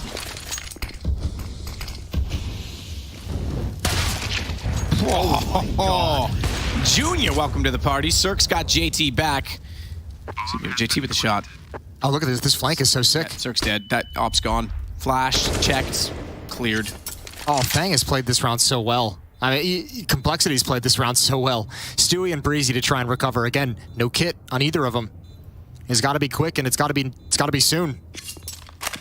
I think they might just call for the save. They don't like what they see. They don't have anything really to get them into the game to make this realistic. Complexity adds another one onto the board. And I like this round because watching those first 2 maps kind of touched on Vertigo, it felt very just default heavy. It's awesome to see Complexity throwing some change of pace. And we saw with the Tech 9s on round number 2 after they lost the pistol, they were able to steal that round away. And now that they've taken control this round again, fast pace, jumping around, and Automatic was not prepared. Or at least had an awkward timing that put him in a really, really weird fight behind the single box outside. Cirque trying to figure out exactly where JT had gone after taking out Rush, but yeah, he got all the way up the wall. He was late to arrive, and then Realized he wanted to get away. You were right. Fang played that brilliantly, held off everything for them, and 7-2. EG in trouble. Tell you what, though, JT's having some good impact as well over on the Complexity side. That first bullet shot onto Rush, that entry kill was everything to get into that lower bomb site. JT outside. Evil Geniuses, just the 2 rifles saved in the previous round and 3 pistols. Grim gonna go up above. So he's not going to jump all the way to the AC unit, but he does elevate himself on the blue crate, so he's got some change of position outside. If they throw a wall of smoke, he could potentially see heads as they go by there. Now he's going to use the AC unit. Gotta take a big risk. With just the 2 rifles, they're out of position. Outside stack means not enough bodies in the upper bomb site to fully defend this, although they can rotate back pretty quickly. And Complexity doesn't pull the trigger with that utility. There's the flashbang dropping down in towards midi. Automatic is gone through the smoke. Now streaming in. Grim clearing all the corners, but so many people are here. EG rotated back in time due to Complexity slowing things down, and they're coming out on top. But Rush, again, a chance against low HP players. Sneaking in 5-7. We've seen him make this gun work already once in this game. It's one of the 2 rounds they have. Patience, but he turns around. He has to take the shot. Now he's going to get spam floppy through the wall.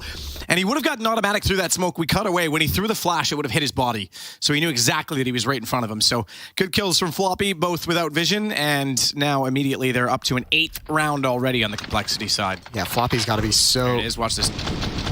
Yep, that hit him. Cool. Floppy's got to be so happy he gets that spam kill through Hut as well. Just make this clutch easy. What a great round from him, helping to recover the situation.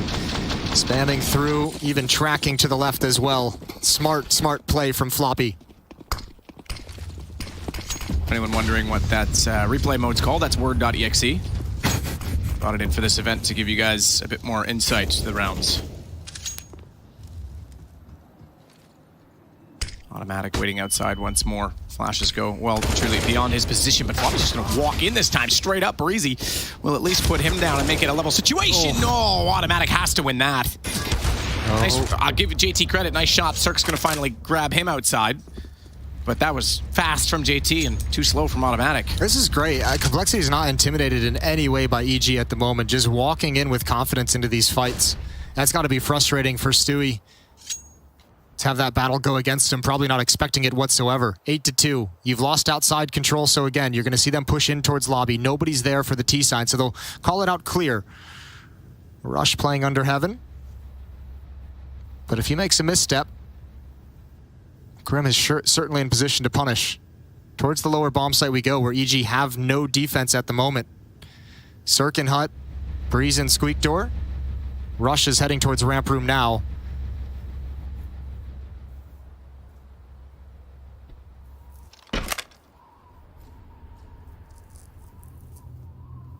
Good angle, tough angle, but cheeky little shot through that, no problem. Grim outside again already, as you say. They had so much control, they'll take down the CT in the form of Breezy heading toward the ladder. And upstairs, the bomb will go instead. Only players left on the map are both at ramp right now, Cirque and Rush.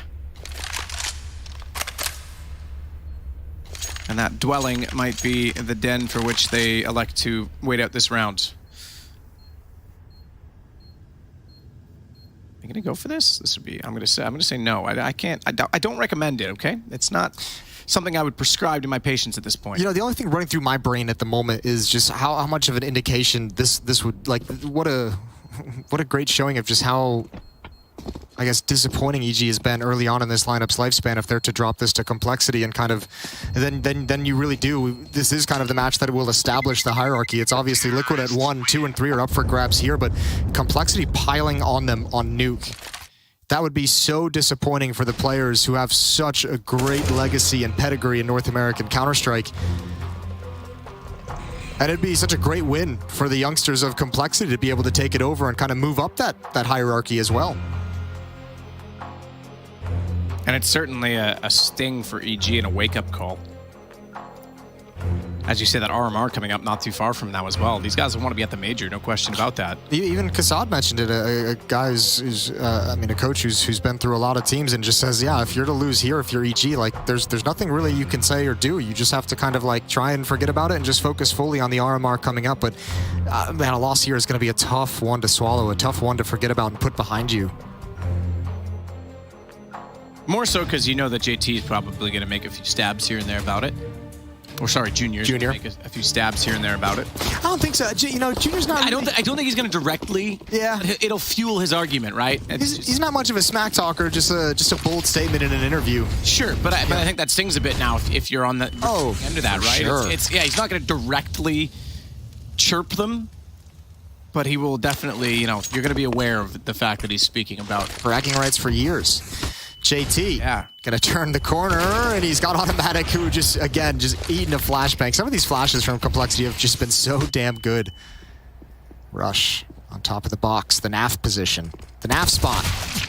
He can't deliver quite in the same way. He's not a NAFer. Very slow response. Breezy trying to spray through the trophy room, can't catch him. Does do some damage. Fair enough, but can't get the kill, and therefore it's Complexity now working downstairs. Bomb is going to be planted. And again, just tactically, we've seen so many times Complexity able to beat the rotation down to this lower bomb site. Tactically, they're calling such a good game at the moment where, you know, sometimes you see constantly in these nuke matches, there's battles to get into the lower bomb site. Here, not so much. Complexity's beating EG to the punch. Molotov to delay the rotations even further, and once again, EG's locked out and can't go for it. This is like the third time this has happened. And Grim continuing his solid play from Vertigo.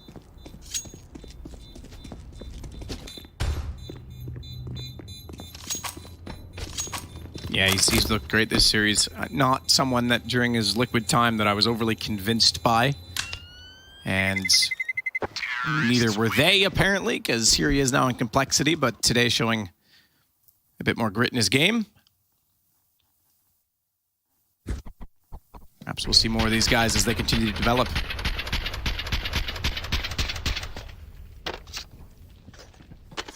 Just tickling him. Tickle, tickle. Tickle, tickle, tickle. 8-round lead. I did not expect this. I don't know what I didn't really have any expectations coming into this map at all, but I certainly wouldn't have put my wouldn't have had, you know, Complexity with a 10-2 lead on my bingo card. He's going to cross over. There was a little bit of a gap in that smoke, so they know it. Gap's been there a couple times. JT brought down to 38 health.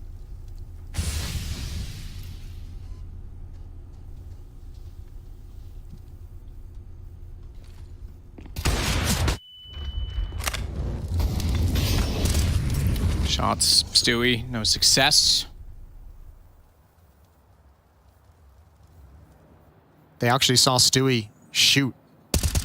So they're telling JT it might be time to make the play, but Stewie wisely repositions himself outside. So the gap in the defense they thought they could exploit closed quickly. EG need this round. Understatement of the match. Breezy with one, but he's traded immediately. Good trades overall for Complexity, but reinforcements have arrived. If it's just Fang in a 1 versus 2. You say just Fang, 11 kills so far in the game. AK to work with. However, no bomb, and he'll back off to the lobby. Cirque's already watching that open doorway, and as he swings around, bomb's down in the lobby, or rather, excuse me, in the site. If he gets Cirque, that'd be huge. I was going to say that they're not necessarily going to have perfect eyes on that, but Cirque's ready and aware of the fact that he could have gone back that way once he peeked towards Squeaky. I think Automatic might have heard a footstep as well. He was playing in mini. It might have been close enough just to hear the last 1 or 2 footsteps. It just ran a little bit too long, but no way for him to know that at the time. 10-3, still a great lead for Complexity. I mean, no matter what happens, you obviously don't want to get blanked in the final 3 rounds of the half, or you don't want to lose 3 in a row to end the half, but I mean, no matter what happens, whatever Evil Geniuses finishes with, this has been a phenomenal offensive side of Nuke for Complexity.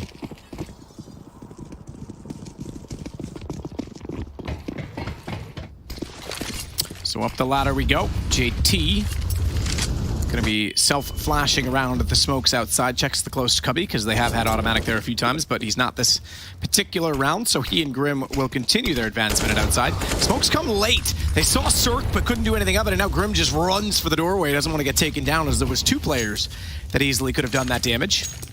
Complexity caught an EG defender earlier on in the half with that kind of a play. Throw the smoke wall, and as they're bouncing before they plume, you peek with it. And they caught, I think it was Automatic earlier on in this half, snoozing.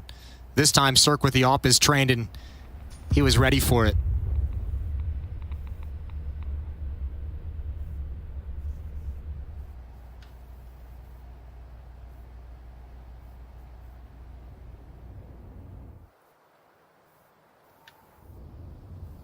Strong defense at the moment for Evil Geniuses, and they have the information that nobody is pressuring towards heaven from outside, despite the fact they don't have any presence out there. Automatic is watching the cross to make sure that nobody can get to that position.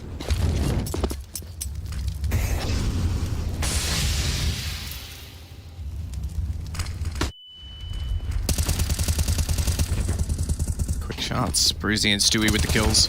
Dropping down inside of the vent. Stewie turns around, catches out Grim as well. So holding as the bomb fell. They know that it's got to be there, but awkwardly, Fang gets back on the ladder. And Automatic can't fire straight down. He gets 2 and somehow gets away with a little bit more life. I won't get overly excited. He's got 16 HP, and I think he's marching to a certain death as Cirque puts him in that grave. 10-4. That could have gotten interesting, though, in that vent. If one of those spray bullets had hit. So much money on Complexity. They have another very strong buy. They rattled off 9 straight at one point in this half. 10-4. Final round coming up. Well, we'll get it underway now as we look back at a real awkward exchange, Jason. Is that your Australian? I just made it awkward by putting an accent on it, you know? Gotcha, yeah. Yeah. You did. Good job. Thanks. Fang already at the hut entrance. The nade bouncing through does significant damage to Grim. Out they go. Floppy with the first kill, but Breezy follows for 1. Floppy's able to get 2 on that entry. He's done very well from Squeaky. Has to be said so far in this game as Cirque able to get another.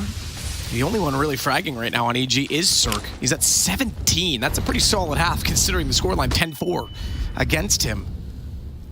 It's good seeing a little bit of life in these EG players on an individual level. You talk about Stewie on Vertigo, had a great game. They can't be individualistic either, if you get what I mean. I do get what you mean. I agree with you, but I still see the issue. Yeah. You know, baby steps. To the lower bomb site we go. And one more time, they're going to have Evil Geniuses completely out of position. Plants going down, Molotov and Flashbang on Junior. And these are, I mean, EG's relatively far away from the bomb site. Going to be a tough retake.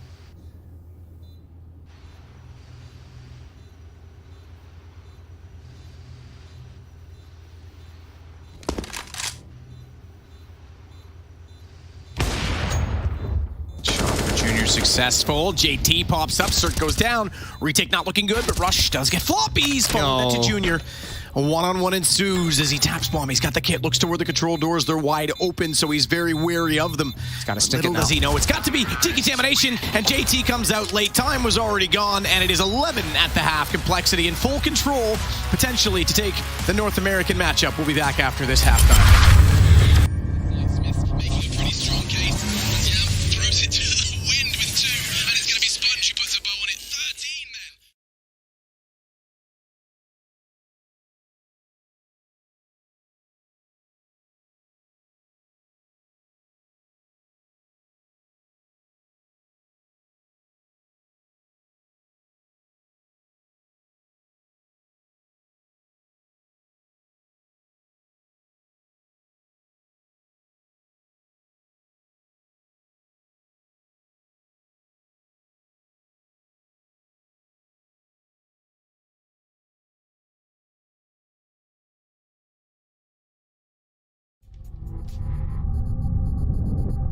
What the hell?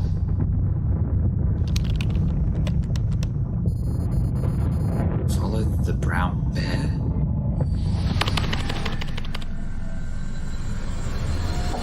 Who is it?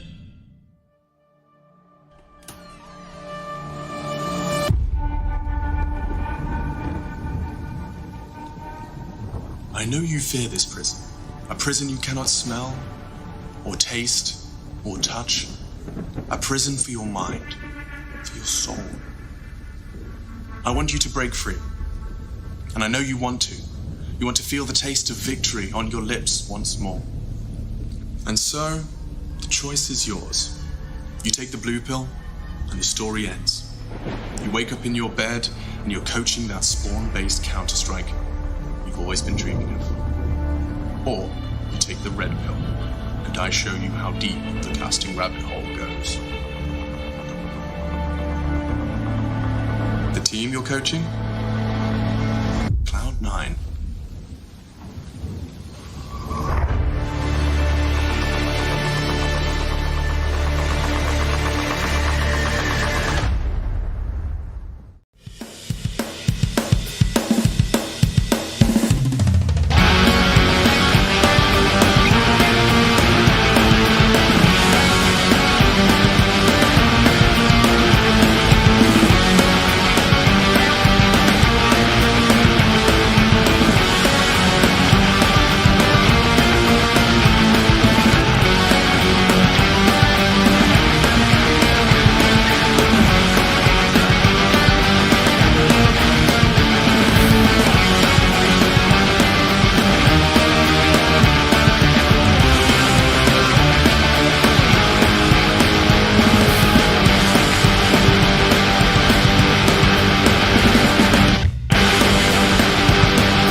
It's a fiesta. That's 1.4 cents, boys.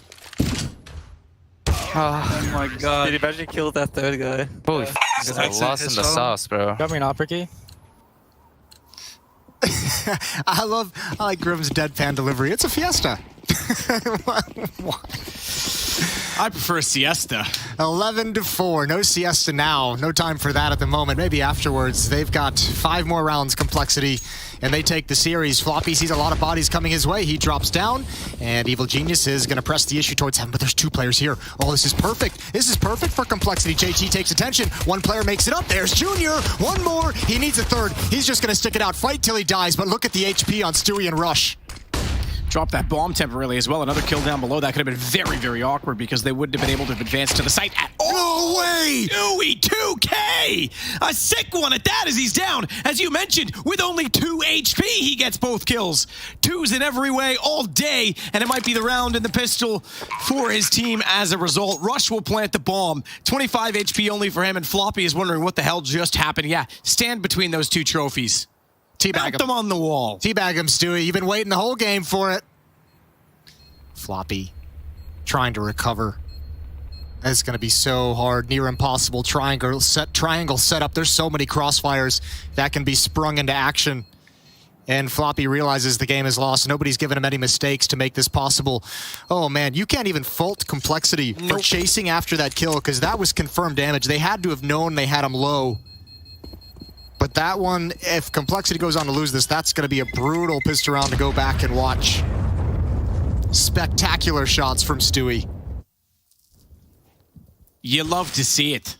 That's exactly what AG needed right now, given the situation, given the scoreline. There's the first. Second one, again, he's on 2 HP. First bullet just missed him. Second one clips the wall from the perspective of Complexity, and he does not miss at all. That's so unreal.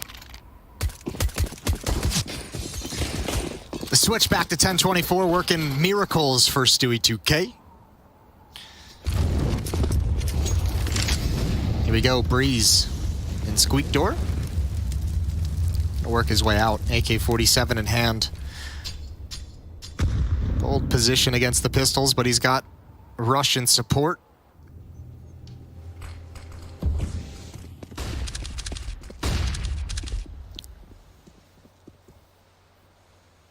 And bomb's gonna get planted for free. They've already made their way to the upper bomb site. Complexity about to find out. And there's really, I mean, maybe you might be able to crunch on Automatic's position, but I don't think you really want to flirt with this. Just save the weapons and try again in the next round. Unfortunate the stacks don't work out in Complexity's favor. So a stalemate, looking like we're gonna get a round with all 10 players surviving.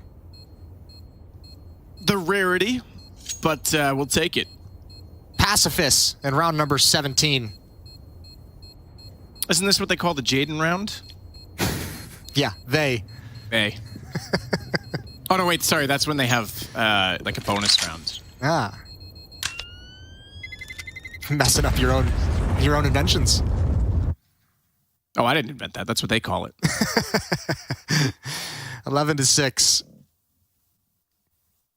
Complexity just going to reset and try it all over. Still 4 Deagles, still the scout on Junior, armor as well. Give it another go. Quite a lead for Complexity, though. This is going to have to be a phenomenally called half, I think, from Stewie for EG to make this comeback happen. T-side of Nuke. Really curious to see what he's going to come up with on this half. Smoke down, Breezy, trying to find a way through this. Floppy's already spotted him, though, but Breezy hits the headshot instead. And the AK wins the duel. But here we go, push through the mini position. The hut, I should say, excuse me, towards Rush. It's not going to yield any fruit either. And fruit is full of fiber. So gamers, if you don't want to touch grass and don't want to move a lot, at least eat some fruit.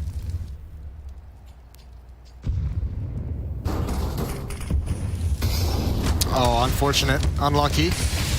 Gonna put it out, but he's brought down very, very low. Round slowly but surely slipping away from Complexity. EG using utility to cover their retreat to a different portion of the map. Grim has made it downstairs, so is JT. Not really in a great position to challenge. They got to be wary about Secret. Grim's got his eyes on it for the moment. Rush is low. Ooh, that would have been a great shot to hit. Breeze is low. There it is. He's found it eventually. But remember, Automatic is going to start lurking through Secret. He is going to be Oh, they call it out. But Grim's got no HP for that fight. Junior needs to clean it up. He knows he's tagged him once. Molotov again for EG is going to keep the defense at bay. And there goes JT. It's all on Junior with a scout. For the scoot. EG turning this around. T-sided map nuke. Everyone knows that, though. Let's see how this first gun round is going to go. Yeah, that'll certainly shape things. The first half, it was back and forth. Even start. EG, yeah. First half, yeah, yeah. It was back and forth at the start, yes. Ah, I see. Yeah, okay. You were finishing my sentence for me. Gotcha. That's cute. I got you. But yeah, it was back and forth. No one really took the momentum. This time, EG certainly does. So Complexity now. Can they continue on with the tremendous winning ways of the first half? Junior goes back onto the AWP immediately. There will be no AWP on the other side. In fact, 3 Galils, which are better than the FAMAS. Just really hammering that home. Junior looking up top of Silo. Knows one is there. Stewie just harassing if anyone were to be pushed up towards red box, but not exposing himself to the Opera in Secret. Flash out into the sky. Still nobody turning the corner from EG. Smoke wall going to be put up by Cirque and Rush. And Automatic.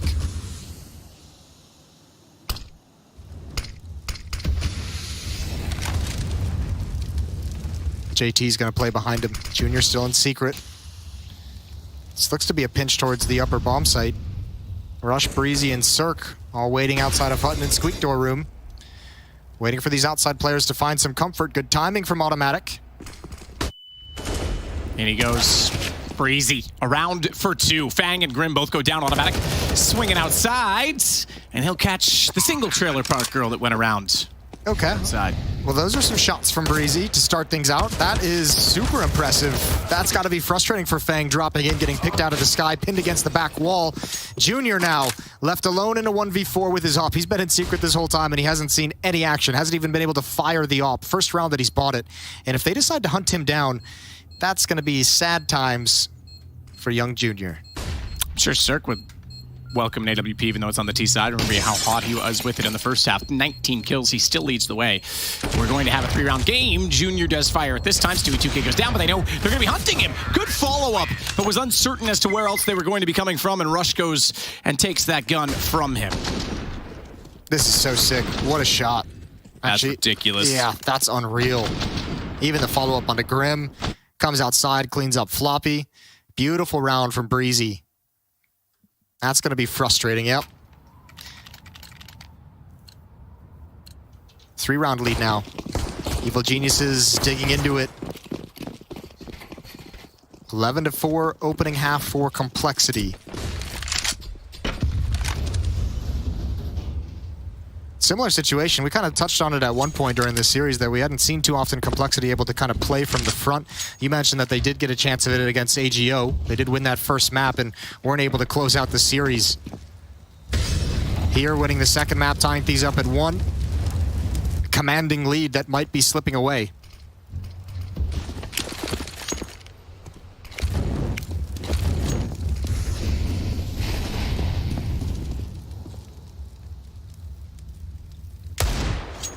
No such shot from Junior, a little bit late. Having spotted the cross outside, that reveals at least one on either direction, because Automatic aware that they're on Deagles and back towards CT. Cirque even trying to hold the angle and hope he'll get a second crack at it.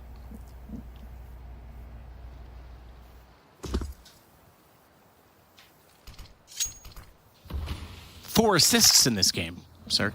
Same for JT. Nice. None for Fang or Grim. Selfish. Just shooting headshots, you know? It's the nature of the game. Breezy's doing that now. Fang's gone. He might get another here if Grim walks in. Or the other way around. 5-7's looking sick these days. Got some long arms that Grim has. Oh, JT's added a deagle shot into it. Cirque's got his dualies out. We love to see that. Automatic waiting for his moment. That's never going to come. Oh, EG's ruined. They're absolutely ruined. This is a disaster of epic proportions, and Complexity is going to get to go up to 12. There's only 8 seconds. Stu can get all the kills he wants. It's time to bail out and save the AWP. I think he gets far enough away. Grim's going to try and chase him down with that weapon, but Stewie, aware of that, gets the kill. What a round from Complexity. 5-7s, Deagles, do your deadliest. And I mean, just the right kills at the right time as well to make sure that EG is just funneled into the narrowest of choke points. There's nowhere they can go. They're blocked off by a smoke if they want to move forward. Grim's wrapping around them after his success pushing Hut is just so brutal. Not even a celebration. Still a ways to go. Complexity now 4 rounds away from taking this series.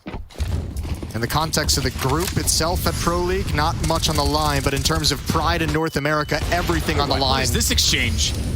Double-blinded AWPs sparring off aggressively outside as Fang tried to do everything possible. He was spotted through the gap, had to take the shot. Cirque's gonna find JT. Let's just charge. Let's just line up like old school battalions, and someone will blow a trumpet, and I'll yell the drums beating, yeah.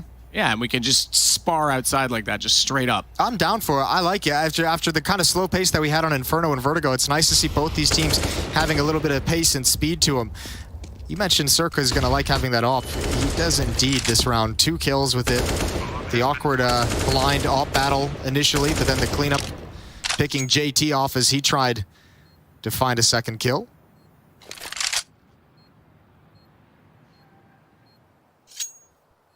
Floppy's gonna stay out of this one. This is really tough for Complexity now because they just really, I mean, just once again, as we all know, they just haven't established their money. This is another round where, yeah, Floppy's gonna bring this op forward. He'll be able to buy or drop an M4, maybe even 2 guns if he wants to. Might have to drop one as a FAMAS, but there's no cash on any of the other players. So Floppy's their whole bank at the moment, and this op is everything. It's actually quite nice. I think it's actually gonna allow them to buy in the next round. Yeah, Floppy's got 6,500, so he can drop 2 rifles over and the op, or drop 1 rifle in the op. Get him. Oh, God. Just didn't, did he? Oh, Cirque was never blind. That's unreasonable. What an exchange. That is unreasonable. That's just so ridiculous. Come on. Can't we have an even fight? Timeout taken, surely by Complexity, as they got to talk things over. Not long. You can see the green dwindling down. It's like the ooze from Teenage Mutant Ninja Turtles, Secret of the Ooze. Oh, yeah. Yeah, I didn't even notice that until you just pointed it out, by the way. That's kind of cool. Was it Alice March or whatever, the girl that turned into the green goop? What? Someone out there will know what I'm talking about. Yeah. Alice March. Yeah, it was like a show. She like got contaminated by a barrel walking by a toxic site one day, and then she could just turn into like slime and go underneath doors and stuff. And okay. Yeah, it was a bit weird. That's some weird television up there in Canada. Yeah. I'd love to go back and see the CGI on that in the early 90s. I was still thinking Teenage Mutant Ninja Turtles. You made that transition with literally no segue whatsoever. Nah, not at all. Don't worry about it. I don't ride scooters. Okay. How's that for a segue? That's pretty good. Killing it. Junior outside with the op. Everyone else, well, 3 players stacked in ramp room. You know what the craziest thing about segways is? The guy who invented the Segway died riding off a cliff on a Segway. Wow, dude. That's a Darwin Award and a half. Just outrageous. Probably lost control. Those things scare the hell out of me. The worst part was I could just imagine him doing a demo. Like, this thing's so easy to ride. Look at what I can do. And then everyone's like, yeah, I'm not going to get on one of those ever. It's probably on a Segway riding around looking for Pokemon, checking his phone. Yeah, he's playing Pokemon Go. Oh, we shouldn't laugh. It is sad. That is, yes. Yeah, I would never laugh at that. Oh, if they come right into this stack, indeed they are. Oh, not again. Not again. If Floppy just needs 1. Oh, hide. He's going to stay up. The boost needs to work, and it does. They see 2. There's Floppy pouncing. Oh, shooting, blowing out his kneecaps. That's the bomb on the ground. Oh, dear. This is going to be so frustrating for EG. This is now 2 force buys from Complexity early on in this game that they have won. Someone's saying in chat it was The Secret Life of Alex Mack, but you probably all should Google Alice March just to be sure I didn't have the wrong name. Did you just turn like the character into a woman? You went from it was Alex Mack was a girl. Okay, So, I got you. But yeah, see, chat knew. They knew what was up. The one Canadian boomer in chat has got your back. There's a few. 4-round lead for Complexity. Unreal. I don't know how you keep your focus if you're EG. Upper rush. Slow strats aren't working. You run into some stacks. Sui's going to lead the way. He's going to get obliterated. Grim and Fang having a great defense. One more as Cirque tries to make it out hut. And again, Breeze and Rush just stuck over at the vent. They know where both are. They know it's a boost. Nade's going to come in. They have to get out of there, but they can't. The Nade tagged him, and coming through. I don't think Breeze saw him. I thought he was on the edge of the smoke, and Fang had full vision. This is just absolutely brutal. EG looking like they were going to be in a perfect position. Yeah. The Complexity firmly in control now, off the back of those 2 pistol round wins, or those force buy wins. One time EG runs into that stack. TC's looking smug. He's like, yeah, that time that worked, boys. Yeah, that's exactly. Pretty happy with that one. Poor Rush blown up. Fang somehow gets away from the gray screen. Breezy stopped in his tracks. That looks silly, but I have to imagine on his screen, Breeze was still inside of the smoke. Well, keep in mind we're in slow motion, too, so it was pretty quick. Stewie's deagle ain't landing. But you can see he wanted it. He wanted to make a play. Had JT caught out in the open, just didn't have the weaponry to really punish it. 4 on 5 for EG.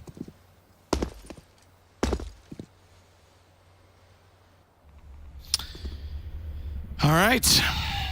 Well, it's not 2008, but the economy crisis in this game is rather apparent. Although, to be fair, probably gonna be another one of those next. Yikes, Junior. Calm down, young man. You're on the verge of winning. Don't jinx it, Jason. Boost up. Off angle. Junior, no mistake about it. Takes down Breezy. Pistol's not going to do much from that range. Deagle or otherwise. Grim up close, so might have other problems. If multiple players decide to peek him at the same time, he'll fall back inside of the annex. Rush. Just letting them know I'm here. Here's my burst. Here's my single. And he might be single, but he's got no Pringle in this round. Don't know where I'm going with that. It's 15-9. Map and series point for Complexity, Jason. 6 chances to close it out. But you got to say, I mean, you're right. EG did look like they were going to build into this second half and start looking pretty good. They just dropping 2 really frustrating rounds against Deagles and 5-7s. So brutal, especially that early on in the half, and even recovering after the first one and then losing the follow-up. All right, Complexity. Junior spotted 1, I believe. I don't know if he was seen in return, but he doesn't want to stick up there. That's pretty dangerous. Risky spot, and he gets into some safety over the smoke. Oh, that would have been a great opening kill to get. Would have been a great one to find. JT. Ooh, Flash is going to go deep. He's not in the stairwell. He's up above. Manages to find he'll drop down. They'll have heard that, though, so Automatic knows exactly where to look. Oh, JT actually got that kill, the headshot, but the body, because of the nade behind him, still went forward. That was very confusing to me. Is that why? I think that's just odd physics. Either way, doesn't matter. Kill's a kill, and a one-man lead for Complexity in the deciding round. It's all on Breezy, Cirque, and Rush to keep Evil Geniuses alive in this series. The North American hierarchy on the line. North American mediocrity. I don't know if it's quite high up there, Jason. Synonymous.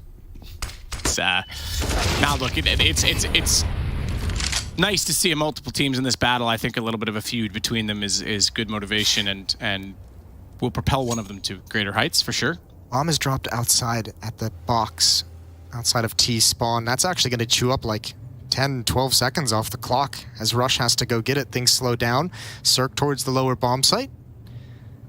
Oh, he's going to find an easy one. Going to find a single kill, but they still have to, I think they still have, oh, they don't have to commit, but the Molotov down. Now this is awkward. Rush has to run through the flames. JT and Junior, 2-on-2 for the map. Rush going to go for the plant back silo. Looks toward the decontamination door, so he'll be ready for JT's arrival as he just works outside of the vents now. So very passive so far from Complexity. Not inside of the site at all. Deep flash. Shallow flash in terms of what it was blinding, but thrown from quite far back, so that's going to signal the entry, and he's looking the wrong way. Cirque, good timing. That gives him the ramp to control. It's all on JT, and he also getting flanked right now because rush post plant was going toward decontamination. We've got double digits on both sides, 15-10. Shakes his hand after the shot, too, because he's hot. 15-10. 5-round lead. 5 more chances for Complexity, and plenty of cash for a buy in this round. Plenty of cash for a buy in the next round as well. Good recovery from EG, and a 3-on-4, they bring it right back. Not done yet, despite the 2 kills from JT and Secret. Cirque leading the way of the whole server, 24 kills. Grim following that up, 23. He's putting together a great series for Complexity.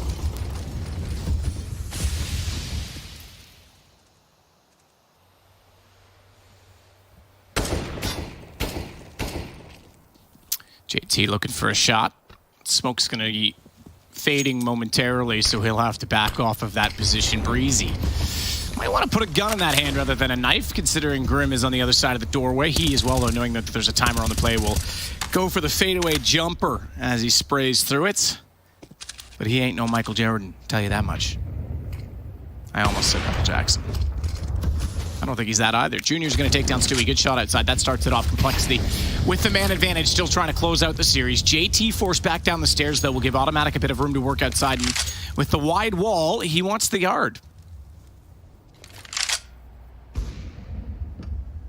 Another round that EG has to recover into with the deficit, with the series on the line. So much pressure. Junior, another kill. Slides into it. Tough fight for Automatic. Junior's op starting to come alive at the worst moment for EG. There's JT and Vents, 4-on-2. Cirque and Rush. The Bulgarians had a good game finally, 24 kills for him, but he's going to have to be spectacular now with an AWP going down the stairs, down the ladder, I should say, and toward the stairs. JT will have heard that. Rush gets one back, though. This gives them a bit more chance, and Cirque does hit the up-close shot. JT drops, but Floppy in great position, already shuts down one, and he'll use the silo for protection. Cirque is going to have to be spectacular even still, and he can't do it. Floppy shuts it out, and Complexity have the series 2-1. That is impressive. Making a pretty strong case. Throws it to the wind with 2, and it's going to be Sponge who puts a bow on it. 13 then.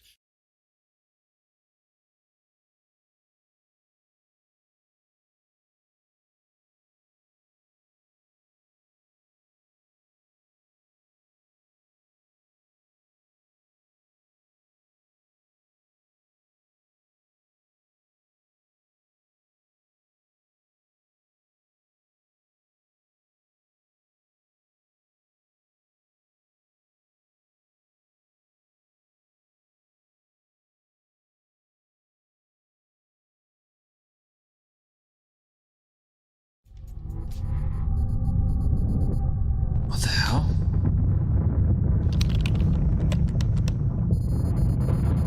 Follow the brown bear?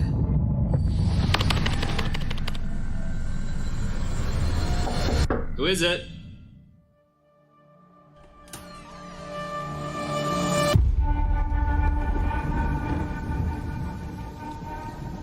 I know you fear this prison. A prison you cannot smell, or taste, or touch. A prison for your mind, for your soul. I want you to break free. And I know you want to. You want to feel the taste of victory on your lips once more. And so, the choice is yours. You take the blue pill, and the story ends. You wake up in your bed, and you're coaching that spawn-based Counter-Strike you've always been dreaming of. Or, you take the red pill, and I show you how deep the casting rabbit hole goes. The team you're coaching? Cloud9.